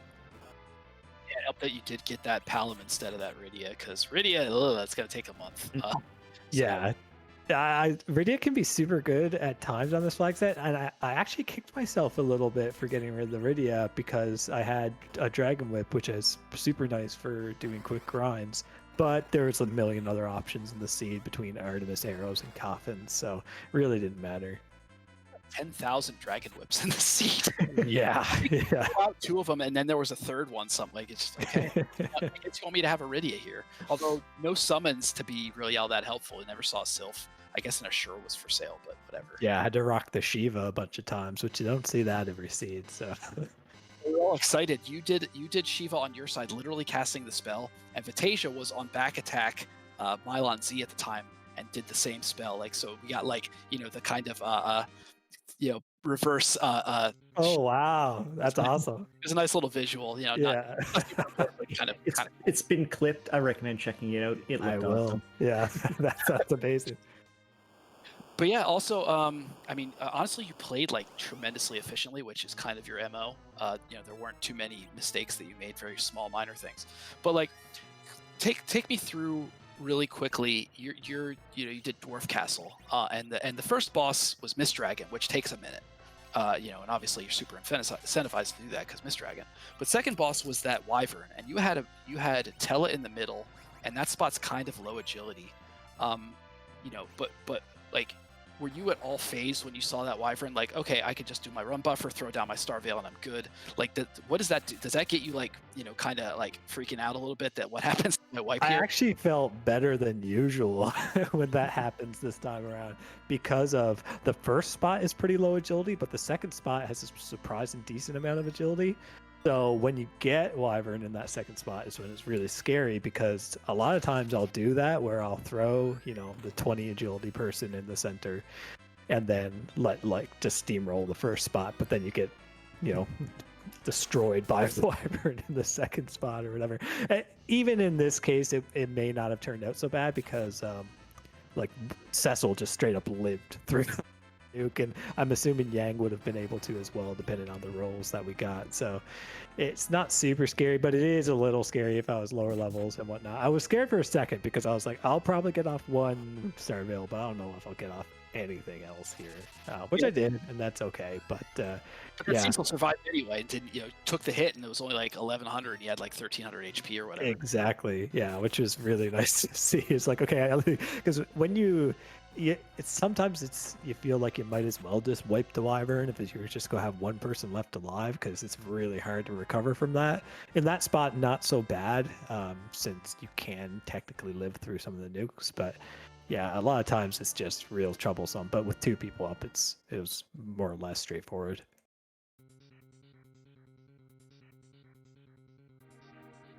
For sure. Yeah. And also, I guess kind of at the start of the game, you even did find that Magma Key somewhat early. You did do Fabul before Antlion, but then you got that Magma Key. You're still interested, though, I guess, on clearing everything before opening up the Underground, because we saw Ordeals and Baron come out next. Yeah, I still wanted to finish out Baron when I got the Magma Key. I think we got Magma Key from Ordeals, was it? That was Antlion. Oh, it was Antlion. Okay. Yeah, so I wanted to do. I wanted to kind of finish stuff out because it was like I didn't like the idea of going underground that early and using a siren, because what I really wanted to do was route through and do a siren pretty early and get my party rolling. But with Cecil not turned into Pally yet, and with me not checking the character at Baron, it felt like a waste since we only had one, and they were buried this seed, which I didn't know at that point, but figured it might be the case. So I was basically putting off the idea that I was going to immediately do an egg when I went underground, but I wanted to be in the best position to do so, which, would have worked out nice prior to doing those other checks, because it would have taken some time, or they did take some time, but at the same time, it also set up the Cecil kind of nicely, and yeah, it worked out okay. It was a bit unfortunate that was Sid and Baron, because if it was like Rosa or something, it would have been really good, because then you have someone for Zerk casting and whatever, but that's kind of the way the cards roll. That definitely took a while to find a white mage in the seed. And speaking of characters and sirens, you did pass on the edge. Any second there of, that's my way to get sirens, I haven't found them yet? Or at this point, are you like, nah, I'm far enough in the seed, I don't need edge? I was deep enough in at that point that I kind of figured that I'll be able to make this work. I think I found one of the big things was Zot actually had quite a few sirens kicking around. Treasury, or the treasury, the treasury in Troya, I should say. So I was like, I can probably make this work with just 2 sirens, and from then on, I can get enough experience for moon clearing or some other way. So I was like, the only, and exactly right, the only reason I was really considering edge was I could probably steal sirens, but I don't really have anything else for him that's that useful, honestly. So I just said bye-bye to edge this time around. Yeah, the gear was kind of rough. I think you would have ultimately been putting like assassin daggers on him. So ugh. Yeah. But yeah, so you're up 1-0 on the best of 3. When is your next race? We're next up on Friday at the same time. Awesome. So what are you thinking about that? Obviously, you've got you got to one up. Are you thinking you're just going to keep playing by the books? You're going to keep playing your game? You're going to, strategically, are you thinking anything different, or are you just kind of gonna play each thing as it comes? I'll keep playing my game probably. I really, really wanted to do the spicy play of doing an early warlock like within the first like 3 minutes this time, because I saw Couch do something like that earlier in a race today, and I wanted to do that myself. But yeah, I want to do some more spicy plays if I can, but I also won't deter my normal routing, which doesn't change all that often from seed to seed. Kind of depends what it is. But yeah. Awesome. Any last thoughts? No, thank you all for commentating this one. Appreciate it. Thanks to the Restream team, and GG's to Vitasia. I can't wait for the next one. Yeah, take care. Congrats. GG's. GG's again, and well played through the entire seat. And we have Vitasia now with Go mode in hand as well. Not quite the levels, but so we'll see what he. Well, no, that's I'm forgetting he did the coffins. Yeah, never mind. Yeah. And he did end up taking on quite a few more boss locations as he face checked everything, didn't find elements, and so chose to go ahead and do the ribbon room, as that has the 2 key item checks and turned out to be the dark imps. So he went ahead and life glitched a few of those. So that actually gave him really good experience at that location, and actually even did the Ogo spot before finally coming back to the plague spot and finding his adamant there. And so we actually see him at quite high levels as well. Did also finally find a defense sword. Our paladin is moved past that poison axe, is on a stronger weapon at this point. So it'll be interesting to see here if we get, again, more, I guess, berserk strats than any reflect strats or even hybrid strats coming out of Vitasia's team. Yeah, I mean, and this fight's going to basically be trivial, I think, for Vitasia at this point. He's definitely at the levels. And yeah, he can hybrid or he can reflect strat, most likely, at least a little bit. Or just do full Zerk. I don't know. But I mean, regardless, like he's definitely got the gear to survive. I don't think it'll be too big a deal for him. Yeah, both levels and good equipment at this point. So should be all right.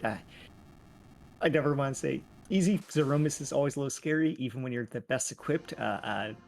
Big full strength Big Bang into Medio can take out even some of the strongest teams. Yang's about one of the few people who survived that. But if he's berserked, it can still be dicey. Very, very true. Oh, and by the way, while we are kind of getting started on this fight, I don't think we've said anything at all yet, but I kind of wanted to, just quick thank everybody on the Restream tier. Okay. So quick thank you to Neobari for doing the Restream, putting all this stuff on, and, also supplementary rolling this wonderful seed for all of us. And thank you also to Taven, I hope I pronounced that right, sorry if I didn't, for doing the tracking and pushing all the buttons. As you can see, he had to push almost all the buttons. So that's a lot of buttons, but no, honestly, like it's a lot of work just keeping track of all that stuff, and he's done a great job, and so great job to him. And obviously, thank you, Klopfer. It's been great doing comps with you so far. And obviously, also thank all of you for hanging out and watching, because that's the real pleasure for all of us, and the real reason we're doing this is because we want to put on a good show. So thanks everybody for hanging out. Yeah, definitely want to second all those big thanks. Without all kind of entire Restream team, you wouldn't see any of this, and we wouldn't be able to be putting on this show. So big thanks to everyone there, as well as a ton of other behind the scenes people just running this entire league. So big thanks just to everyone who makes this happen. It's a lot of fun, both to just be watching these as well as joining in on the commentary. Yeah, no, this has been cool. I'm glad I've had some commentary. I haven't done as much Restream stuff this time around, but I've really enjoyed myself behind the microphone. Yeah, definitely. And so we get round 2 here of a cute butt here. Definitely happy to see that sprite. It's a fun one. We look like we're going ahead and getting up some berserk strats here. Berserking on that top Yang. Probably Edge and Cecil as well. And really just keep swinging, getting through those. We have high enough HP levels that even full strength Big Bangs are not that scary. And with Cure 4 healing 1400 on all of our characters, we can cure back up after those come out. And honestly, with that Cure 4, like the only people that will die to a full Big Bang would be Rydia and maybe Edge. And honestly, that's a big deal. But yeah, like having 3 characters with decent gear, decent levels. So, being able to just swing those weapons at the poor Chocobo chick, is really Definitely the way to go here. He's putting a lot of work in. Unlike Dustygriff, who did not have the gear necessarily. You know, he didn't have the defense sword, he didn't have the Hanzo on edge. You know, he had a little bit on the Yang, but that's basically it. You know, for Vitasia, I think it makes more sense intuitively given his part. Lean up berserking. Exactly. Yeah. With these more melee characters with good gear, this is going to get him through the fights faster. Where on Dustygriff's side, he just had all the mages, the 2 standard mages and the punch mage, and so he just went on the people who didn't need the equipment to get him through that fight. We're seeing here definitely good damage numbers here coming up from Vitasia. That's what that good gear and high levels will do for you. So. At this point, we're just watching.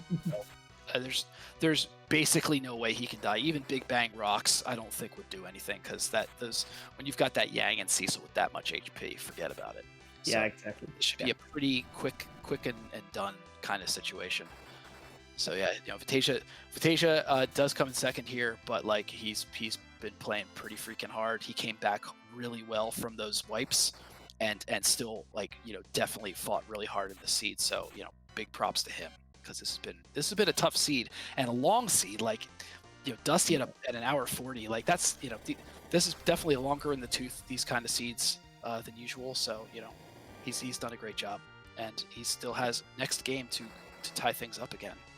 Yeah, definitely. I mean, didn't end up being 17-17, but real close. I think the only thing we ended up not doing is getting through that ult gauntlet at Wyvern, which must have been holding the spoon. And there's the finish for Vitasia. GG's to him. Boom, man. He gets the time of 1 hour, 56 minutes, and 20 seconds. And I believe we are now joined here with Vitasia. GG's, well played.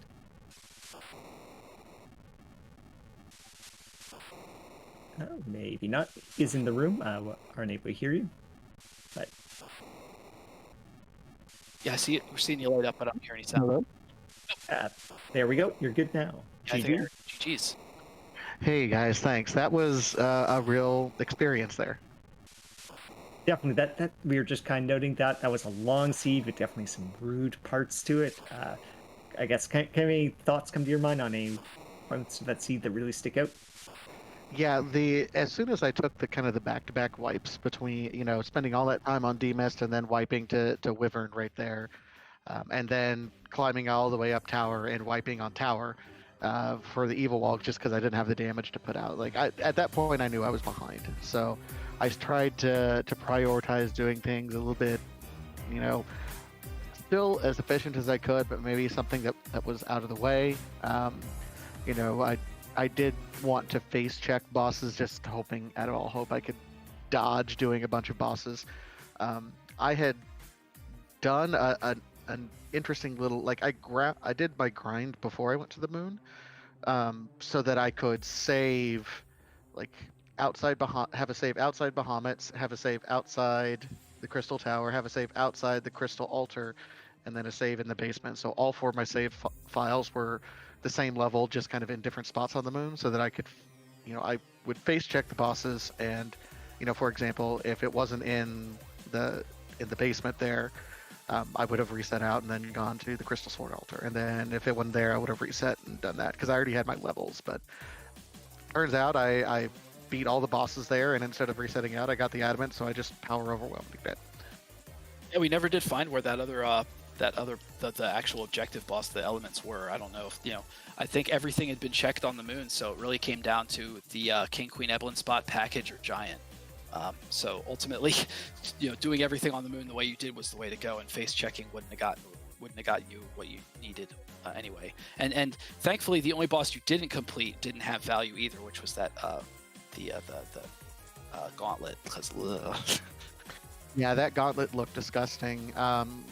Golbez, I had seriously considered trying to do Golbez in the Fey March earlier, just because if you can all you need is a wall up, and that's fine. And we got Magma Key relatively early as well, so I considered that, but I don't know why I didn't decide to do it. I think I was just on the roll, and I had other plans in my mind. So luckily that didn't punish me too bad either. Yeah, Dusty had checked it. I don't remember it was some junk item. It wasn't anything. We're pretty sure at this point that the spoon was behind gauntlet. Like that's the only thing that was left.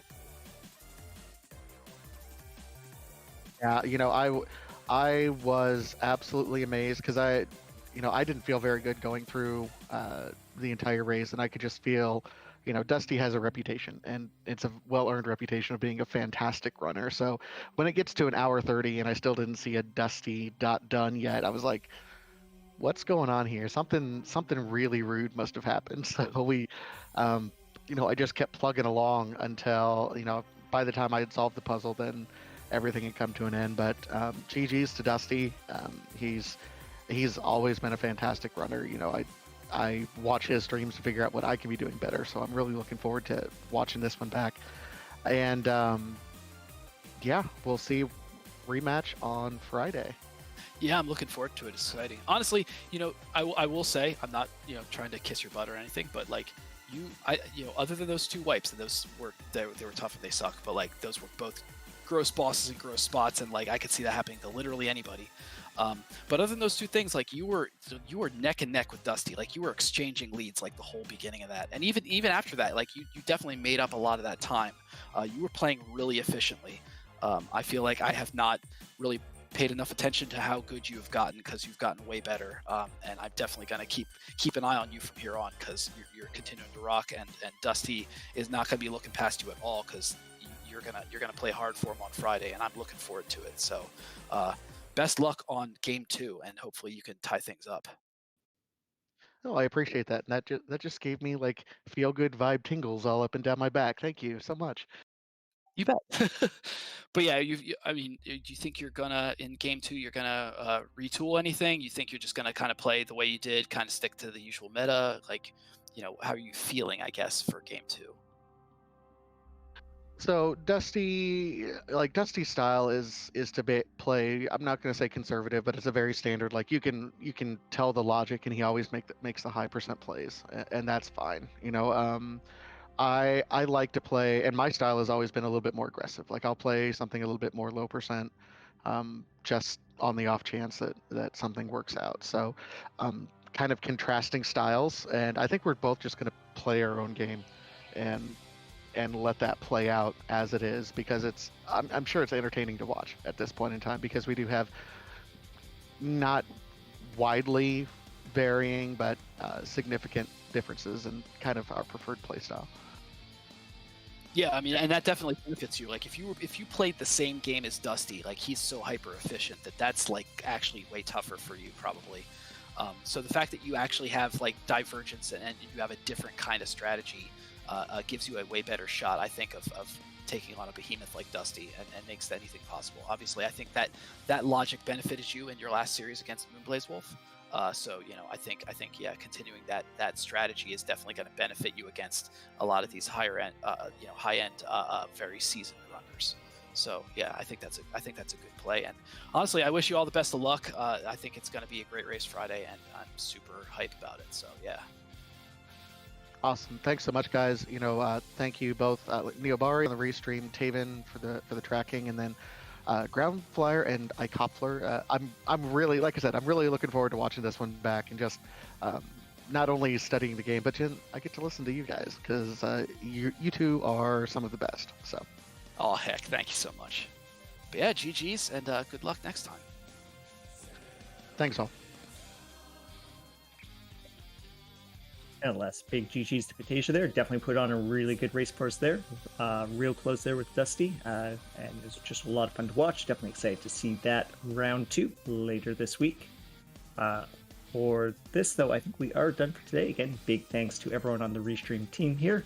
Neil, Barty, and Kevin, and Ground Flyer. It was a pleasure doing the commentary with you. I had a ton of fun tonight. Yeah, likewise. It's been a pleasure. Everybody, it's been a great time working with all you. And real quick, everybody in the audience, hang out. We've got another race coming at you real shortly here. We are going to be having game 2 between Night Dew versus X Pancraz coming up. I'm super excited. That's going to be a great matchup. So hang out here. I think we're going to have some tunes, and then things are going to switch over. So we'll have a quick stream shut off and turn back on. Just kind of sit and hang out, maybe get a drink or whatever, listen to tunes.